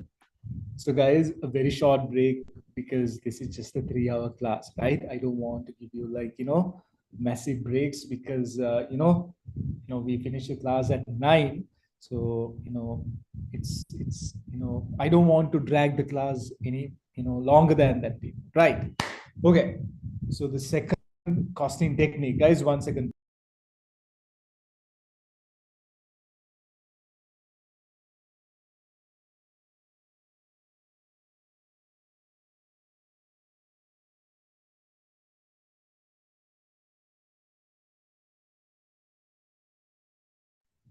Right. Throughput accounting, people. Guys, remember target costing, it's a pull system. You ask the customer what they want and you ask them how much they're willing to pay for that. Based on that only the production and everything else is carried out. Throughput accounting, not like that. Throughput accounting is used when you have what? Bottlenecks, people. What are bottlenecks? Very simple. I hope you can remember my example. So let's say you have 3 machines, right? 3 processors, people. Let's say in each of these 3 process, you have like a machine, right? So this is process. You know what? Let me say process A, process A, B, and C, right? So let's say machine capacity. Let's say there is a machine in each of these, process. Machine A can handle only what? 100 units. Let's say you're looking at machine capacity in units, right? B can handle only 100 units. C only 80. After C, what you get is your final output, right? After C is your final output. There you go. People, bottleneck is where your final output is going to get limited. So in other words, your final output is not going to be optimal, right? Because of some, scarcity. So here, what is the scarcity, people? You have 3 processors, A, B, C. In each of these 3 processors, there is a machine. Machine A can handle 100 input, B can handle 100 input, C can handle 100 input, right? Also, let's say that these processors are interconnected. So you firstly put whatever your material and all that to A, right? So that is 100 units from machine A, you get 100 units of output. So you put that to machine B. So machine B also gives you 100 output. C, after B, you input these output into process C. C gives you only 80. So your final output, even though A and B gives you 100, your final output is not optimal, meaning suboptimal. There you go. This is what happens in bottlenecks, people. So C is my bottleneck, people. So throughput accounting works best when you have bottlenecks in your production process. Throughput accounting has a very interesting argument, people. Throughput accounting says the only true variable cost is what? Direct labor, sorry, direct material cost. The only true, so I'm going to say the only true variable cost. What is it? That is direct material. All other costs, all other costs are all other costs are what? Are fixed. They are not variable. Are we clear? Guys, 1 second, please.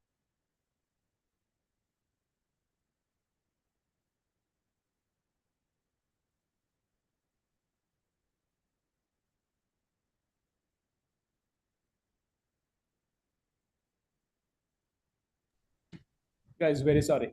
Right. So all other costs are fixed. Now think about it, people. Nowadays people are not getting paid by the hour, right? People get paid like a fixed amount at the end of every month. So there is no such thing as, direct labor. Labor, they get paid a salary. They get paid a wage. right? At the end of the day, it's not, calculated on hourly basis anymore, people, right? Uh, Throughput accounting says the only true variable cost is the direct material cost, right? So based on that, they say you can calculate throughput for every product that you make by what? Deducting the direct material cost from the selling price. There you go.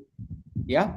So this is the main equation of throughput, but there are other equations as well. So these are the throughput accounting measures, people. Now, these are not given in your formula sheet. You have to remember these, right? In throughput, what you do is you calculate the return per bottleneck hours. You calculate cost per bottleneck hours, people, right? So you're having return per bottleneck cover, cost per bottleneck cover. Then what you do is you divide the return by cost. That is your throughput accounting ratio. Are we clear? Not a big deal, people. So return is on top, cost is, at the bottom. So if the return is greater than the cost, that means your product is capable of recovering all the costs. If the return is lower, then what it means is your product is not capable of covering the cost. Are we clear? These are basic things that you need to remember. Throughput accounting works best whenever you have a bottleneck in the production process. People, in the long term, what we need to do is to remove this machine and get a new machine. Let's say D. D can handle 100. There you go. Right? Ideally, you have to remove the bottleneck, but you can't do this in the short term. It's too costly. So what companies do is they align the production according to the bottleneck. There you go. So C can handle only 80. So you start with 80. Now you can ask, sir, why not start with 100 and finish with 80? So you have 20 remaining, right? You can use that in the next cycle or next year or whatever. People, whenever you have inventory, you have problems, right? Throughput accounting, guys, I told you that it works best whenever you have a bottleneck. And also there's another condition that you need to hold for you to use this accounting technique. That is what? The JIT system. So the JIT system says no inventory, just in time. People, so people who are having doubts, okay, why not start with 100 and make 100 here and end with 80, but you have 20 remaining, so you can use it that in the next cycle. No, you can do that, but this method, throughput accounting, is used whenever you have a bottleneck. And there is another requirement, that is the JIT system. So you have to operate a JIT system. So in a JIT system, inventories can't be there. So you start with 80, finish with 80. No big deal. Are we clear? Those are the main things that you need to remember. Okay, so throughput accounting, just like target costing, people, will be tested in section B, not section C, right? Okay, so part A, identify the bottleneck process and briefly explain why this process is described as a bottleneck. 3 marks, people, 3 marks. So, there are two things for you to do here: identify and then explain. So I told you, identify usually has a calculation component. Usually, people. Typically, it has a calculation component. And then you have to explain why this process is described as a bottleneck, right? Part B, calculate throughput accounting ratio. So they are asking me to calculate TPAR, this one, throughput accounting ratio for each product, assuming that the bottleneck process is fully utilized. Right, let's do those two firstly. Okay. People quickly read and jot down the, jot down the key information. Quickly read this, people.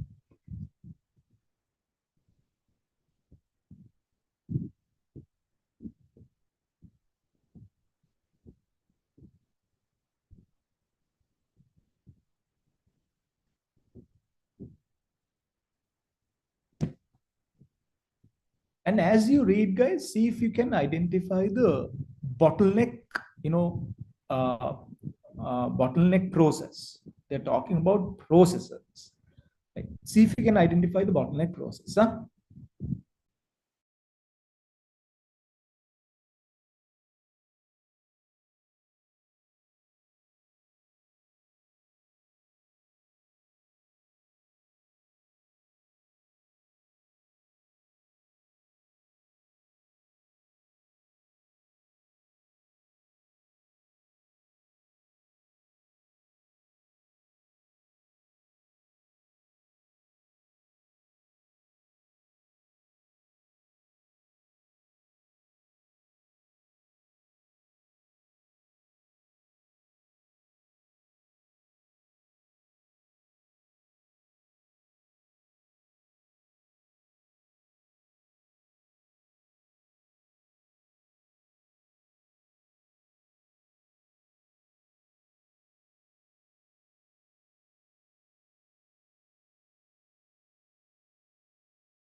All right, people, I think that's enough time, right? Okay, let's quickly go through the important information. Right. Yamco involved in processing sheet metal into products ABC using three processes: pressing, stretching, and rolling. Right. These are the processes, people. Yeah. They are making how many products? ABC, three processes. Right. Okay. Like many businesses, YAM faces tough price competition. Okay. So there is very high price competition in what is a mature world market. People, they are into metal. So obviously it's a mature market, no, right? Very well mature. Now you take, battery driven vehicles, people like Teslas, right? If you take Toyotas, you're looking at Premios, whatever, right? You're taking, if you're looking at BMW's i3 and all these other vehicles. So that's an up and coming market, people, fast growing market. Sheet metal, it's a very old, very well matured market, right? Okay. So, increasing prices can become a problem to this company, right? They are in a mature world market, right? They are operating in a matured market, not an upcoming, a growing market. So, I want you to think about the life cycle of like a, product, right? Remember life cycle costing, you have growth, R&D, growth, then you have mature, and then decline. So they are operating in a matured market. So they're not talking about the product life cycle, but I want you to get an idea, right? Okay. The factory has 50 production lines, each of which contains 3 processes. So there are 50 lines, people, right? 50 lines that contain 3 processes. Raw material for sheet metal is first pressed, stretched, and then finally rolled. Okay. The processing capacity varies for each process, and the factory manager has provided the following data. Right. So people, they're telling you 50 production lines. Okay. So there are production lines now. So imagine this is a production line, right? This is one production line. So they tell you there are 50 lines which contain 3 processes. So this is stretching, whatever. What do they say? What are the processes? You have processing, pressing, and you have pressing, stretching, and rolling, right? So pressing, stretching, and rolling. Very good. So these are the 3 processes, people. So this is just one line. You're looking at how many lines like this? 50 lines. 50 lines like this. So you have, uh, uh, 50 lines. This is the situation in one line, people. So the pressing, process is there, stretching process is there, and then rolling process is there. Right. Okay. The process capacity varies for each process, and the factory manager has provided the following data, right? Product A, product B, product C. First, you have to be able to read the table, people. So these are the 3 processes. Product A takes 0.5 in A, 0.25 in, sorry, product A takes 0.5 hours in pressing, 0.25 hours in stretching, and zero point 0.4 in rolling, right?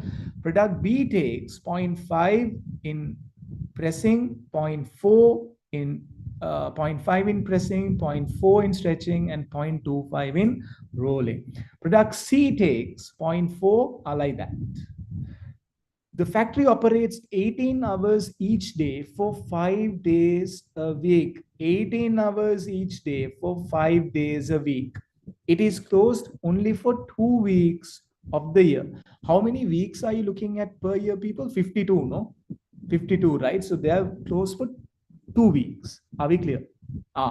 Right. People, based on this data, can you get me the bottleneck process? I'll give you 2 minutes, see whether you can work this out.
Guys, are you all stuck?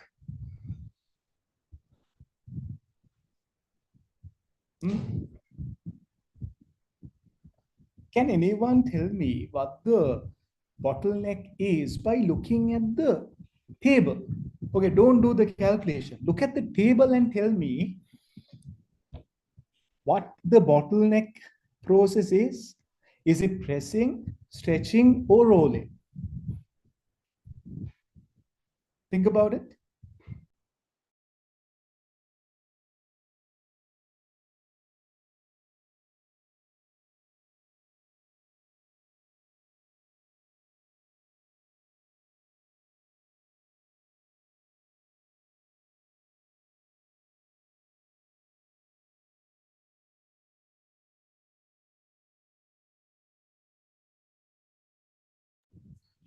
People, so if you look at these three, processes, right? For example, stretching, right? So for stretching, product A needs 0.25 hours, product B needs 0.4 hours, C needs 0.25 hours, right? Rolling needs how much? So product A needs zero point 0.4 hours in rolling, 0.25, product B needs 0.25 hours in rolling, C needs 0.25 hours in rolling, no? Right. Look at pressing. Pressing needs zero point 0.5 hours. Well, A needs zero point 0.5 hours in pressing. B also needs zero point 0.5 hours in pressing. C needs zero point 0.4 hours in pressing. People, now calculating the bottleneck is a bit difficult in this question, right? So, it's not that difficult, but you can clearly see what the bottleneck is by, in this table. For example, uh, if you look at the time that is taken, right? Which process requires like lot of time for all three products? Which process requires a significant amount of time for all three? It's pressing, right? See, pressing. So the pressing process, it takes a lot of time, right? It takes a lot of time, yes. People, so, you're taking more and more time in pressing, meaning whatever the limited time that you have is going to be, consumed, no?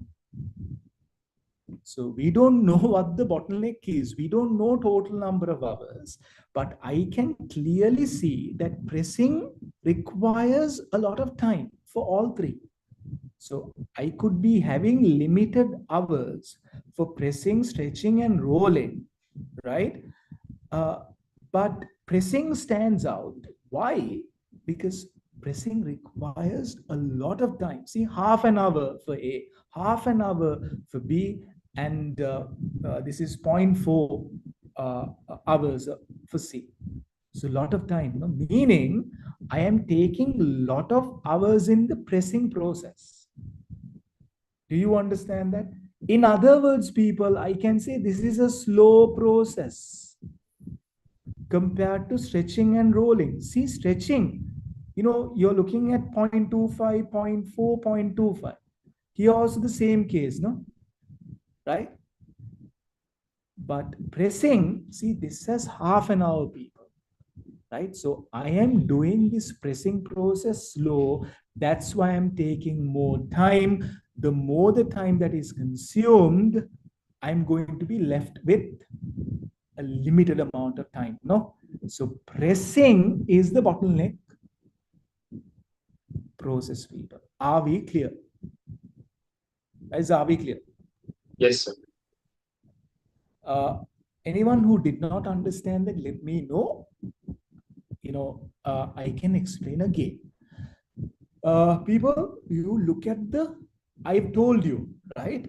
When you go through questions, I want you to look at the data, just overall have a look and then try to make something out of that data, right?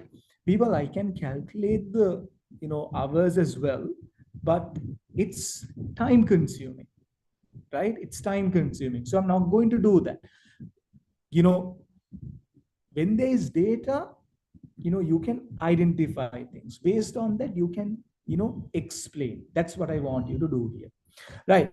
Factory operates 18 hours each day for 5 days per week. It's closed only for 2 weeks of the year for holidays when maintenance is carried out. On average, 1 hour of labor is needed for each of the 225,000 hours of factory time. People, they're telling you on average 1 hour of labor is needed for each of the 225,000 hours of factory time. People, I think you have only 225,000 hours for A, B, and C. Right? There you go. On average, 1 hour of labor is needed for each of the 225,000 hours of factory time. For each of the 225,000 hours of factory time. Let's see. Labor is paid $10 per hour. Raw material cost per meter, 3 for product A, 2.5 for B, and 1.8 for C.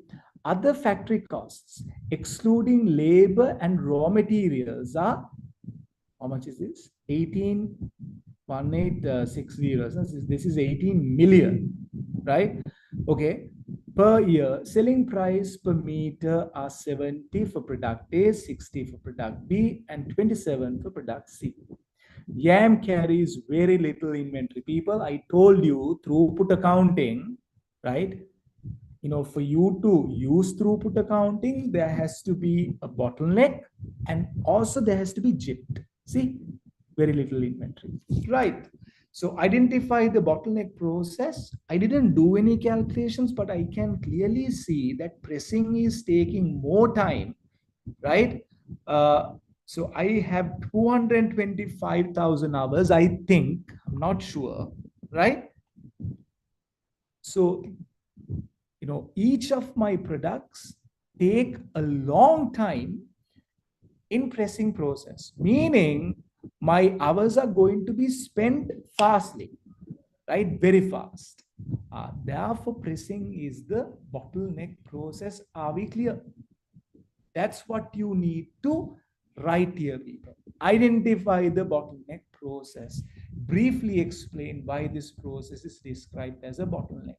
I told you when they say identify, there is a calculation component. You can show the calculation as well, but you know, not required in this case. If you are to show the calculation, people, then it's going to be like this, right? People, they're saying 225,000 hours of factory time, right? People, they tell you you have 50 production lines, yeah, right? 50 lines, okay?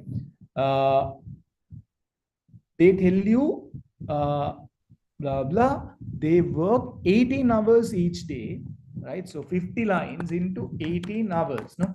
So I have to get the total hours, no? 50 lines, 18 hours a day. How many days? 5 days a week. So that's 5 days, right? So you're looking at 18 hours, 5 days. That's a week, no? Like that, how many? How many people? It is closed only for 2 weeks. How many weeks are there for a year, people? 52, no? 52, right? 52 minus 2, because they tell you it's closed only for 2 weeks. So this should be multiplied by 50, no? This should tell you the total number of hours. Are we clear?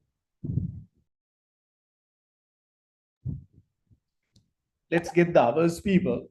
50 into 18 into 5 into 5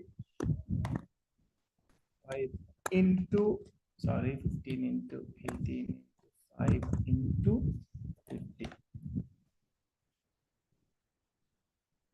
What are we looking at, people? There you go, 225,000 hours, no? 225,000 hours is what we have. Total hours. Are we clear? Now, how do I identify the bottleneck from this paper? Right? This is processing time per meter. Per meter, no? People here, they're talking about raw material cost per meter. Because we are looking at sheet metal, no? Right? So your measure of your what do you call metric in this case is not units, it's meters, right? It's meters, people. You're not looking at units. Usually we take time per unit. No, here the metric is per meter because you're looking at sheet metal. You're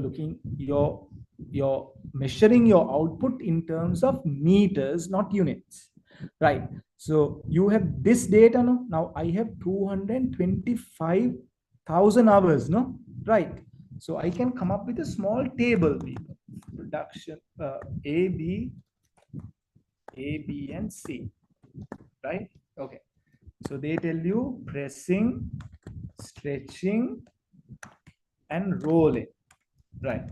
People, A takes how many hours? 0.5, no, 0.5 hours per meter, 0.5. So half an hour. How many hours do you have in total? 225, no? So how many meters can you produce?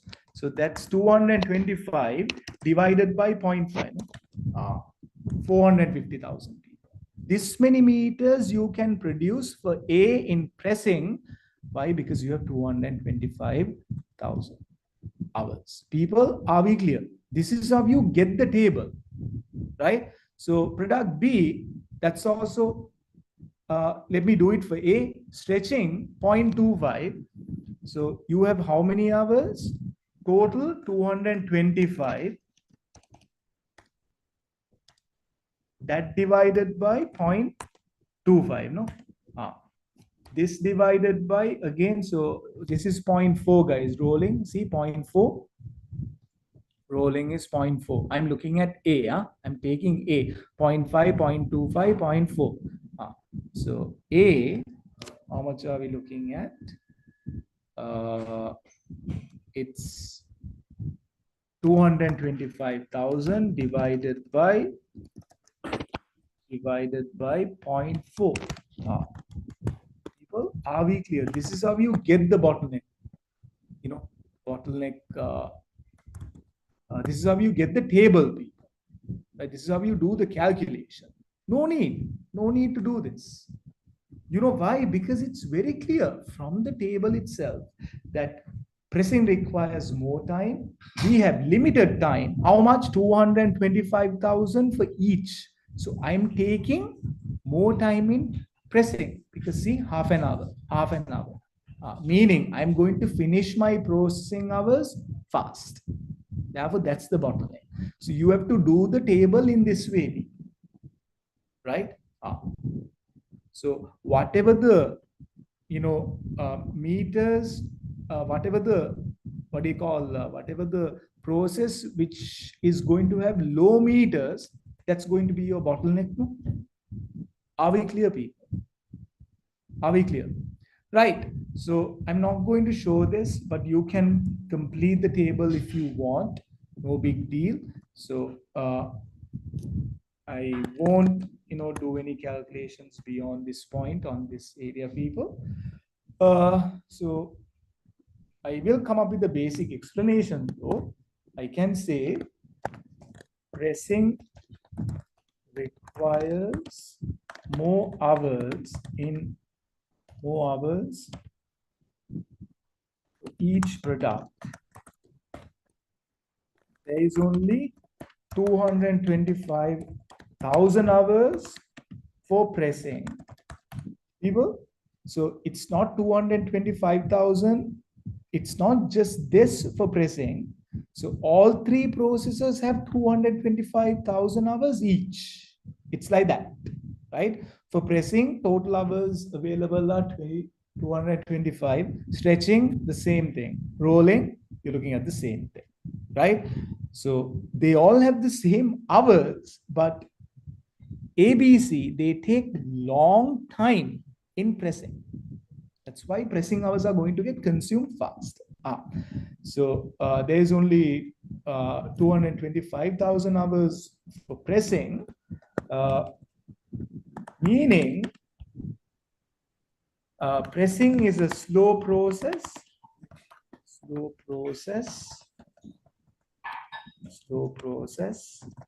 and therefore when making A, B, C, when making A, B, and C, pressing hours will be consumed fast. There we go, people. This is the answer. Therefore, this is the bottleneck. Therefore, this is the bottleneck. You write something like that. Therefore, pressing is the bottleneck. It should be enough. No need to write a lot. Are we clear? Are we clear? Yes, sir. 3 marks. Yeah, not a big deal. Right. Okay. Okay. Super. Calculate the throughput accounting ratio. Right. Throughput accounting ratio for each product. Ooh. So I have to calculate TPAR for each product, ABC. So I have to firstly find the return, then the cost, then only throughput accounting ratio, right? People, can you remember throughput accounting is found using a step-by-step process. Now you might not remember, but that's okay. I'm refreshing your memory. So don't expect to see throughput in your section C. It will be there in section B, right?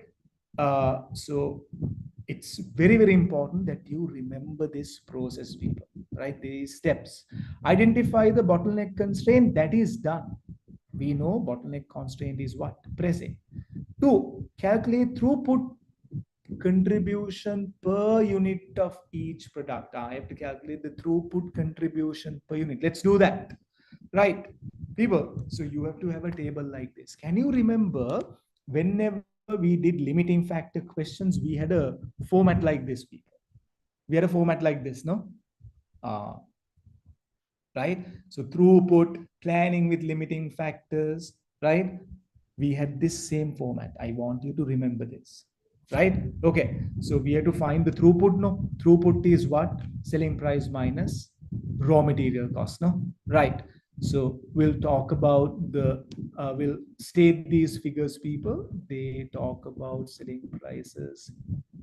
Where do they are? Here. Selling price per meter are 70 for A, 60 for B, 27 for C. 70, 60, 27. Right. Let's plug in the values. 70, 60, 27. Right. Okay, so throughput contribution is when I minus the raw material cost, right? Raw material cost, how much? Here they're talking about the raw material cost. 3 for A, 2.5 for B, 1.8 for C. 3, 2.5, 1.8. Right. Minus 3, minus 2.5, and minus 1.8. Right. Throughput contribution. So you minus the raw material cost, 67, 57.5, and 25.2. So I found the throughput contribution, people. Right? Now what do? I calculate the throughput, per bottleneck time. Right? Remember, a contribution per limiting factor, like that, we find throughput contribution per bottleneck time. Right? So bottleneck, what's my bottleneck? We know it's pressing. So what are the hours? For A, 0.5, for B, 0.5, for C, 0.4, 554, right? 0.5, 0.5, and 0.4. Yes. Throughput contribution, how much, guys? Contribution, so we have to divide the contribution by the bottleneck time. Then only we get throughput contribution per bottleneck. People, bottleneck is my limiting factor, right? Throughput contribution per bottleneck. Why are we doing this? So that we can do the ranking. The same thing that we looked at in limiting factors, people. The very same thing, right? Okay, so let's do this. 67 divided by 0.5, 134, 115, and 63. There you go. So you can rank, no? You can rank, right? So this has the highest, throughput. This has the second lowest. This has the lowest throughput. Are we clear? Right?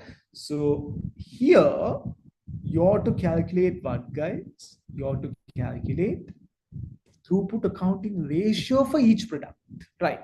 So that's the requirement, not to rank, but you can do the ranking, no harm, right? You can do the ranking, not a problem at all, right? So if you want, you can do the ranking here itself, but I will do the ranking, after I find the throughput accounting ratio, people, right? Let's do that. Okay, because after all, people, to do the ranking, I have to look at the return per hour and also cost per hour. So what I have found here is the numerator in this equation, people. See, return per factory hour is what, return per factory hour is what I have found. That's the numerator. There you go. Yeah. Are we clear, people? Return per factory hour. Factory hour is my, usually, guys, in throughput accounting, your bottleneck is always in hours. Actually, now that I think about it, in any limiting factor question, it's usually hours, no? Right? Throughput, you're looking at hours. So don't get confused when you see these terms, people. See, it's bottleneck time. Bottleneck time is basically my constraint, right? So I'm getting the contribution per limiting factor, right? There you go. Okay, factory cost per hour. People, what is factory cost in bottleneck? In throughput accounting. So I know in throughput accounting, the only true variable cost is what? The only true variable cost is the direct material cost. All other costs are fixed. These are what is known as factory costs, people. All other costs except direct material, they are called what? Factory costs. So I have to calculate the factory costs per hour. Per hour. See, total factory costs divided by total time on the bottleneck. So total hours available. So I have to find the total factory cost firstly. People tell me that what is this? Other factory costs, excluding labor and raw material, how much? 18 million. There you go. So what are we looking at? Other factory costs, excluding labor and raw material. Raw material is not a factory cost, right? Raw material is variable. Factory costs are fixed, right? So excluding labor and raw material, 18 million, right? Let's show that somewhere here, people. I'm showing a working here. Other factory costs, how much are we looking at, people? 18 million, no? 18 million. Right. People, direct labor hours, how many hours are we looking at? 225,000, no? Total hours, 225,000, yeah. How much is the cost per hour? Cost per hour, they talk about the cost per hour somewhere here. There you go. Labor is paid 10 per hour. See, total hours needed 225,000. So it's 10 per hour. Now I can get the labor cost. So multiply the total labor by the labor cost per hour. So that's how much total labor cost is going to be. Direct labor cost per hour is going to be 225 multiplied by 10. There you go. This is my, so it's 2 million something, no? Right? Total factory cost. So this plus this, no? There you go. Total factory cost. Because factory costs are all other costs excluding material. There you go. 20,250,000. Cost per factory hour, how do we find that? Total factory cost, we divide it by total hours available. 225,000. This divided by this. There you go. Cost per factory hour is 90. Are we clear on the working?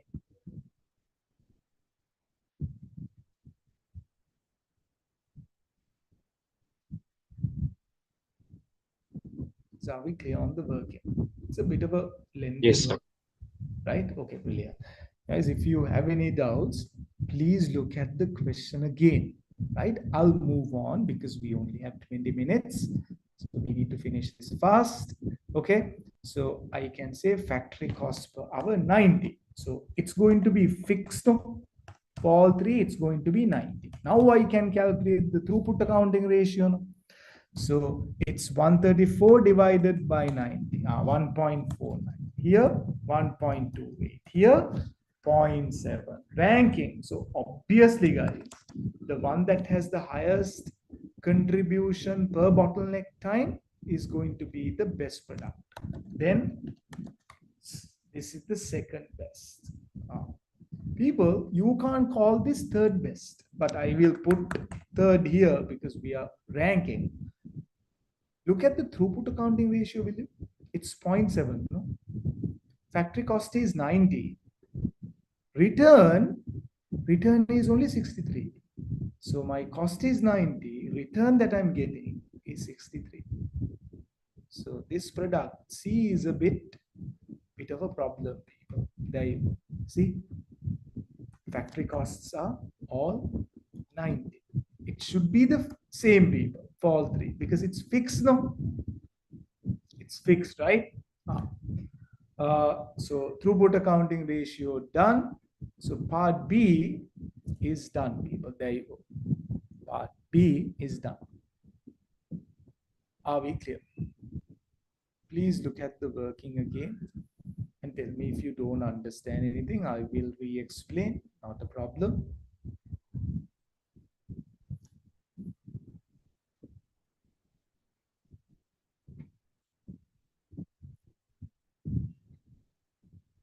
All good. So can you explain calculation of? Yes, Satraj. Explain throughput contribution per bottleneck. Okay. Now don't get confused. Throughput contribution. So what we do is firstly we find the throughput.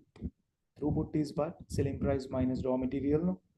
Right? So selling price is given in the last paragraph, right? 70, 60, 27. See, 70, 60, 27. Raw material cost is also given. 3 for A, 2.5 for B, 1.8 for C. Right? So what we do is we minus the raw material cost from the selling price, you get throughput. Right? Now, just like in limiting factors, what we do is, now our pressing time is limited. No? Our pressing time is limited. Yeah. So we want to use that pressing time the best possible way. Right? So these are the throughput contributions. These are the returns that we get. Right? Which product is generating the highest value for our limited pressing hours? That's why we divide the contribution by the bottleneck time. Bottleneck time is what? Pressing. Now, for example, you look at the table, see, so pressing time per meter in hours. So this is pressing time per meter in hours. So you're looking at product A needing how much? Half an hour for pressing. Product B needs half an hour. So when you say product B, it's not a unit, it's a meter. So a meter of product B needs half an hour of pressing. A meter of A needs half an hour in pressing. Do you understand? This is the per unit requirement. So what do? I get the throughput per whatever time. So what do? I divide throughput by the pressing time per unit. So this is bottleneck time. So can I say pressing hours per meter? Can I put it like that? Pressing hours per meter. So this is contribution, throughput contribution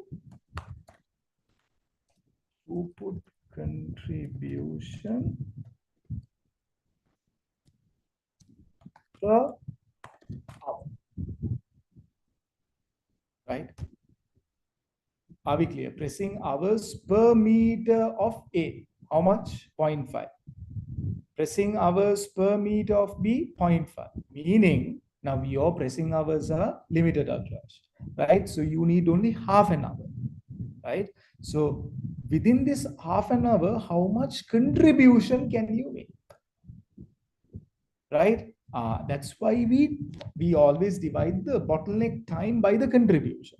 So here the contribution is throughput contribution. That's why 134, 150. Are we clear? Yes. Right. Okay. So if you don't understand, like, please revisit the question. Yeah, understood. Brilliant. Okay. Okay. It's definitely, this question is a bit confusing. Huh? That's why that's why I'm looking at this. This question is a bit confusing. You have other questions that you can attempt on your own. Please do them. I look at like difficult ones in class, right? Because now it's not the answer that you need to worry about. It's the method, how you look at things. Are we clear? Now, for example, to identify the bottleneck, you look at the table. Now, in all the questions that we did in class, the bottleneck was clearly stated, or we could calculate it very easily, right? You have section B questions on, throughput. They're very simple, very straightforward. Have a look, right? Okay. Part C. Explain how YAM could improve throughput account of product, throughput accounting ratio of product C. People, look at C, will you? There you go. Cost is 90. Contribution is only 63, no? See? So I'm looking at throughput accounting ratio, this one. See, return is how much? Return is only return is only 63. Return is 63. Cost is 90. That's why we are getting a low value. So return is lower, no? So my product is not capable of covering this 90 cost, people, right? So they're asking what we can do for this. What can we do, people? As we can always increase the price, right? Right? Let's say you increase the price to 35. See, people, contribution, it increases to 83, See, now it's 0.92. You can increase the selling price to 40. See, your throughput accounting ratio is 1. See, return is 95. Cost is only 90. There you go. So you can always increase the price, right?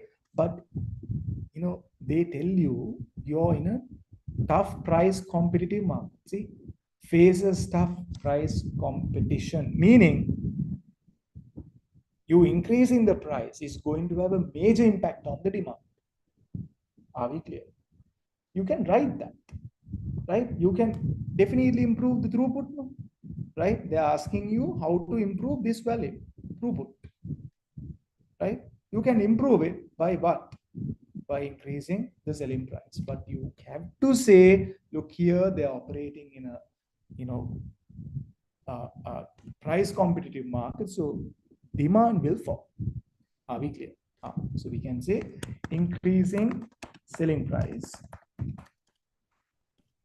However, there will be a major impact in the demand as there is tough price competition. There you go. No need to explain in detail. Are we clear? What else can we do, people? What else can we do?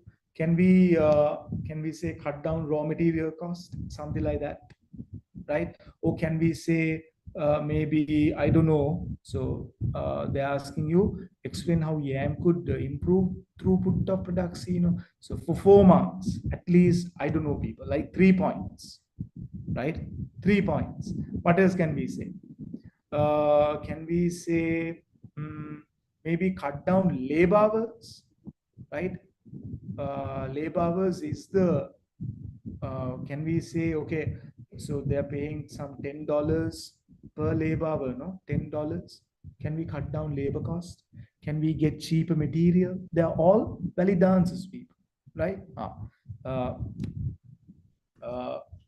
Obtaining cheaper material,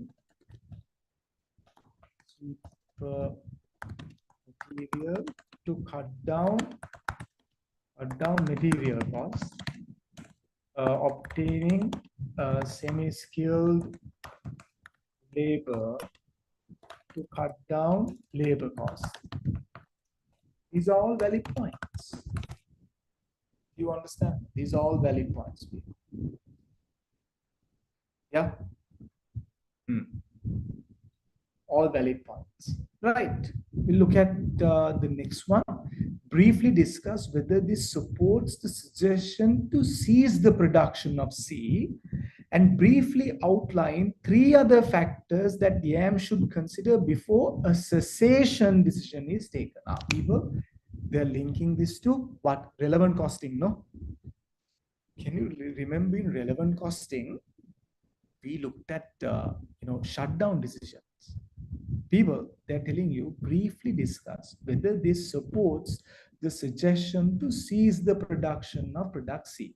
People, just because you have a loss from one single product, do you necessarily have to like stop producing that product? No. Can you remember Bugatti Veyron, my example? So, Volkswagen, they were incurring huge losses, in the manufacturing of Bugatti Veyrons, but they still have it, right? They're making losses, but they still keep it by the brand image, the reputation, right? So you close your factory down, all those problems are going to arise, right? The people, right? You're going to have to fire them, right?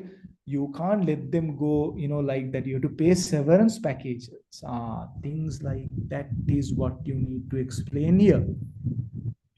Briefly outline 3 other factors that YAM should consider before a cessation decision is taken. What are the other factors, people?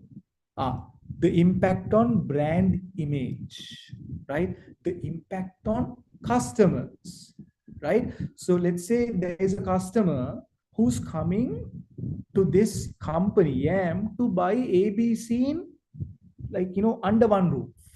People, we like to go to like supermarkets mainly because why? Because it's less hassle. We can buy everything under one roof, right?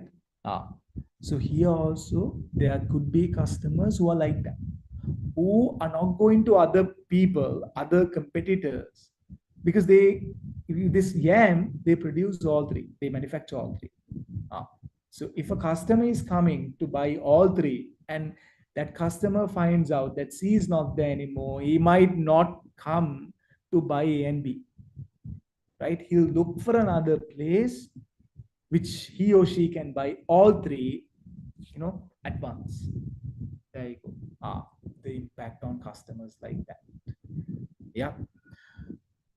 People, the review. So you're talking about brand image. What about the people who are working in product C, right? So product C, it's a different, whatever product, there could be people who are involved in the production of C. What's going to happen to them, right? You close the division down, right? What's going to happen to people in other departments? I told you, when you close down a factory, people in that factory, they are going to lose jobs, right? So, there is a huge problem there. It also creates, doubts among the people who are like working in the organization, like in other parts of the organization. They are also going to get scared. Are we clear? Those are the things that you need to consider, people, right? Any other practical point, people, is okay. Any other practical point. Are we clear? What else can you think of, people? What else? What else can you think of? When you decide to close down like a product, what else? Legal implications, right? There could be legal implications when you have to let people go, right? They can go to courts or whatever.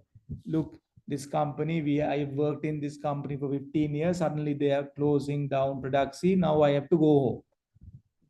That's unfair. They can go to the labor tribunal, labor courts, and file a case against this company. That's a completely practical, 100% practical point. Are we clear? Yeah. Are we clear? Briefly discuss whether this supports the suggestion to seize the product of production. People, now briefly discuss. Guys, you are saying by increasing the selling price, you can improve the throughput. No?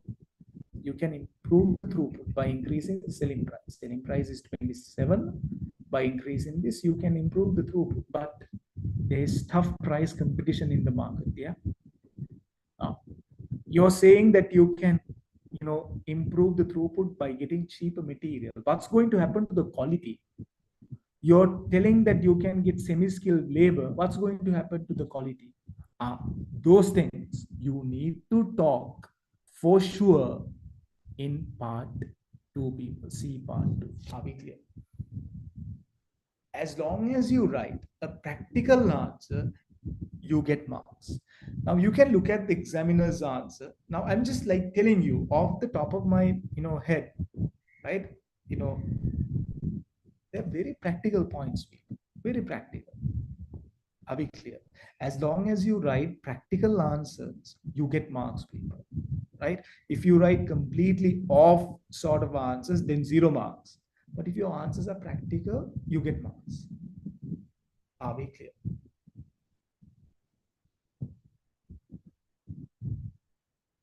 This is a bit of a difficult question, people, but I hope that you got at least a small idea. Right.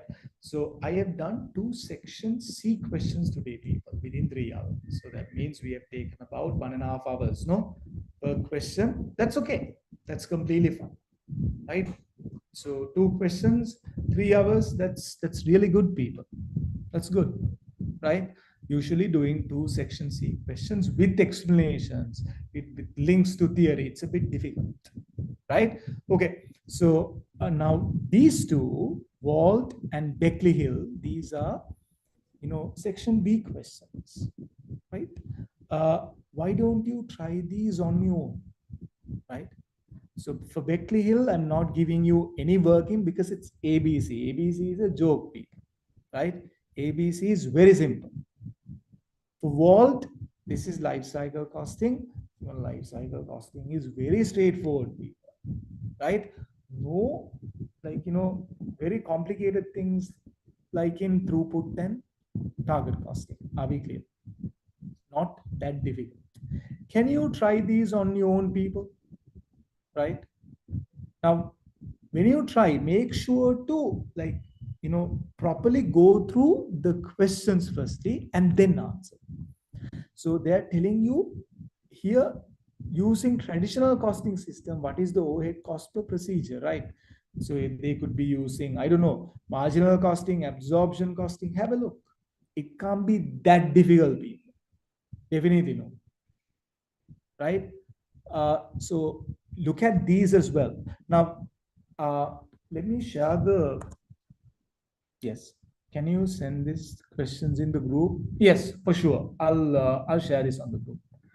I will put this whole thing on my on the group.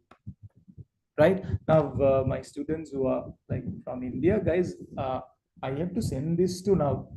I have been added to the group, but I can't share this on the group because I'm not an admin, right? So, can you just jot these down somewhere? Big cheese, yam, Walt, and Bethlehem. Jot the names of the companies at least. So, could you send this? Of course, wait. There were 29 not students when we started the class, but now only 29. But let me share this on. Yeah. I can definitely share this on Zoom chat. No, one second.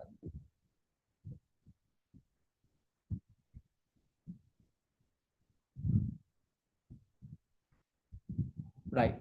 So next week, guys, I will be looking at a couple of questions on, well, 2 to 3 questions. So we are going to pick the speed up, right? I'm not going to be very, slow in explaining things. I'm going to talk, I'm going to ask you to read the question. I'll give you some time. And then straight away we look at the answers. Now, as I explain, I always link the question to theory so that, this acts as a bit of a revision to you. But now, you need to work on your own people, right? Redo the questions, whatever that we did in class, when I say the questions that we did in class, always start with whatever, small questions that we did, during class hours, and then maybe look at, section A questions. Not maybe, no, you have to definitely look at section A and section B, right? One sec, let me share the before I forget. Day one, costing techniques. Hold on.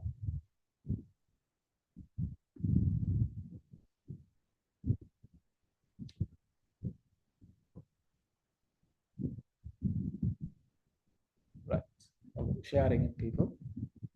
Did you get it? Right. Hope you got it. Please download it. Attempt these questions on your own, people. Right. So remember, always, start with questions, not theory. Yeah, not theory. Always start with questions and then trace to the theory. Now you can work on those initial chapters that we looked at, guys. Yeah, costing techniques, cost volume profit analysis, relevant costing, planning with limiting factors, what else, linear programming. Focus on those because you're looking at you're still in the first week of August, right? So focus on those, right? Get those things under control, right? If you're not clear, if you're not very, no problem, Google. If you're not very clear on these costing techniques, do another question, right? There are enough and more questions on costing techniques and all that in your exam kit. Guys, I'm very sorry I could not switch on the video today, but from next Saturday, this problem will not happen. I don't know, for some odd reason, man, I can't remember. I can't switch on my video. Very sorry about that. So please stick to the exam kit. Stick to, look at questions, not theory, right? Don't look at theory. It's not going to help you at all, people. Answer questions on your narratives, especially narratives. If you can't remember the theory area that they're talking about, go back to the note, look at it, and then come back, right? Some people, they quickly go through the handout, they look at the questions that we did in class, they redo them, and then look at questions. That is also fine, right? But remember, more time on answering questions.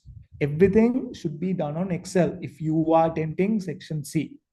People, you can do this. You can do one section C question, and maybe 2 section B questions a day. If you are a full-time student, which I know most of you are, you can do 2 section C questions. Take breaks.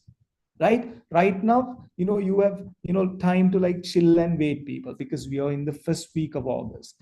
Later on, we'll get more serious. Now you are on track, right? Do one question, two questions from section C on a certain area. No need to time your questions, just do them, right?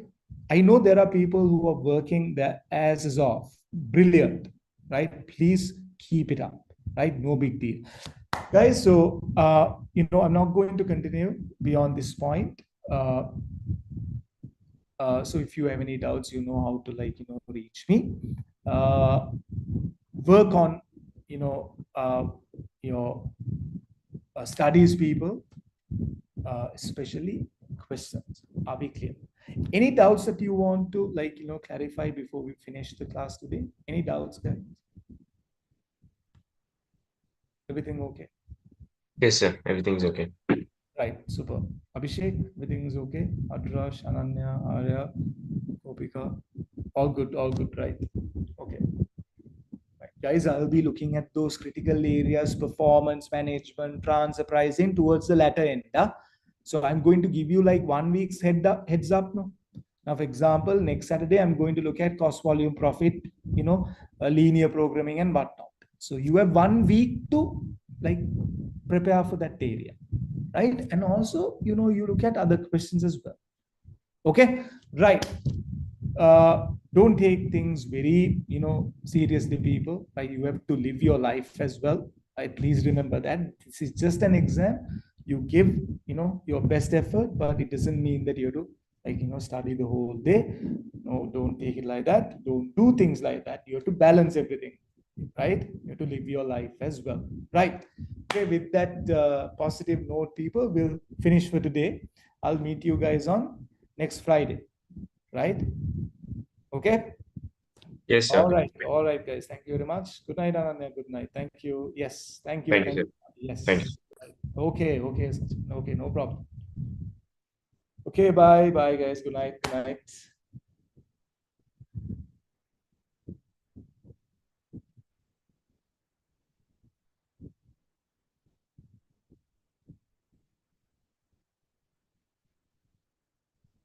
Okay, Roshani. Good night.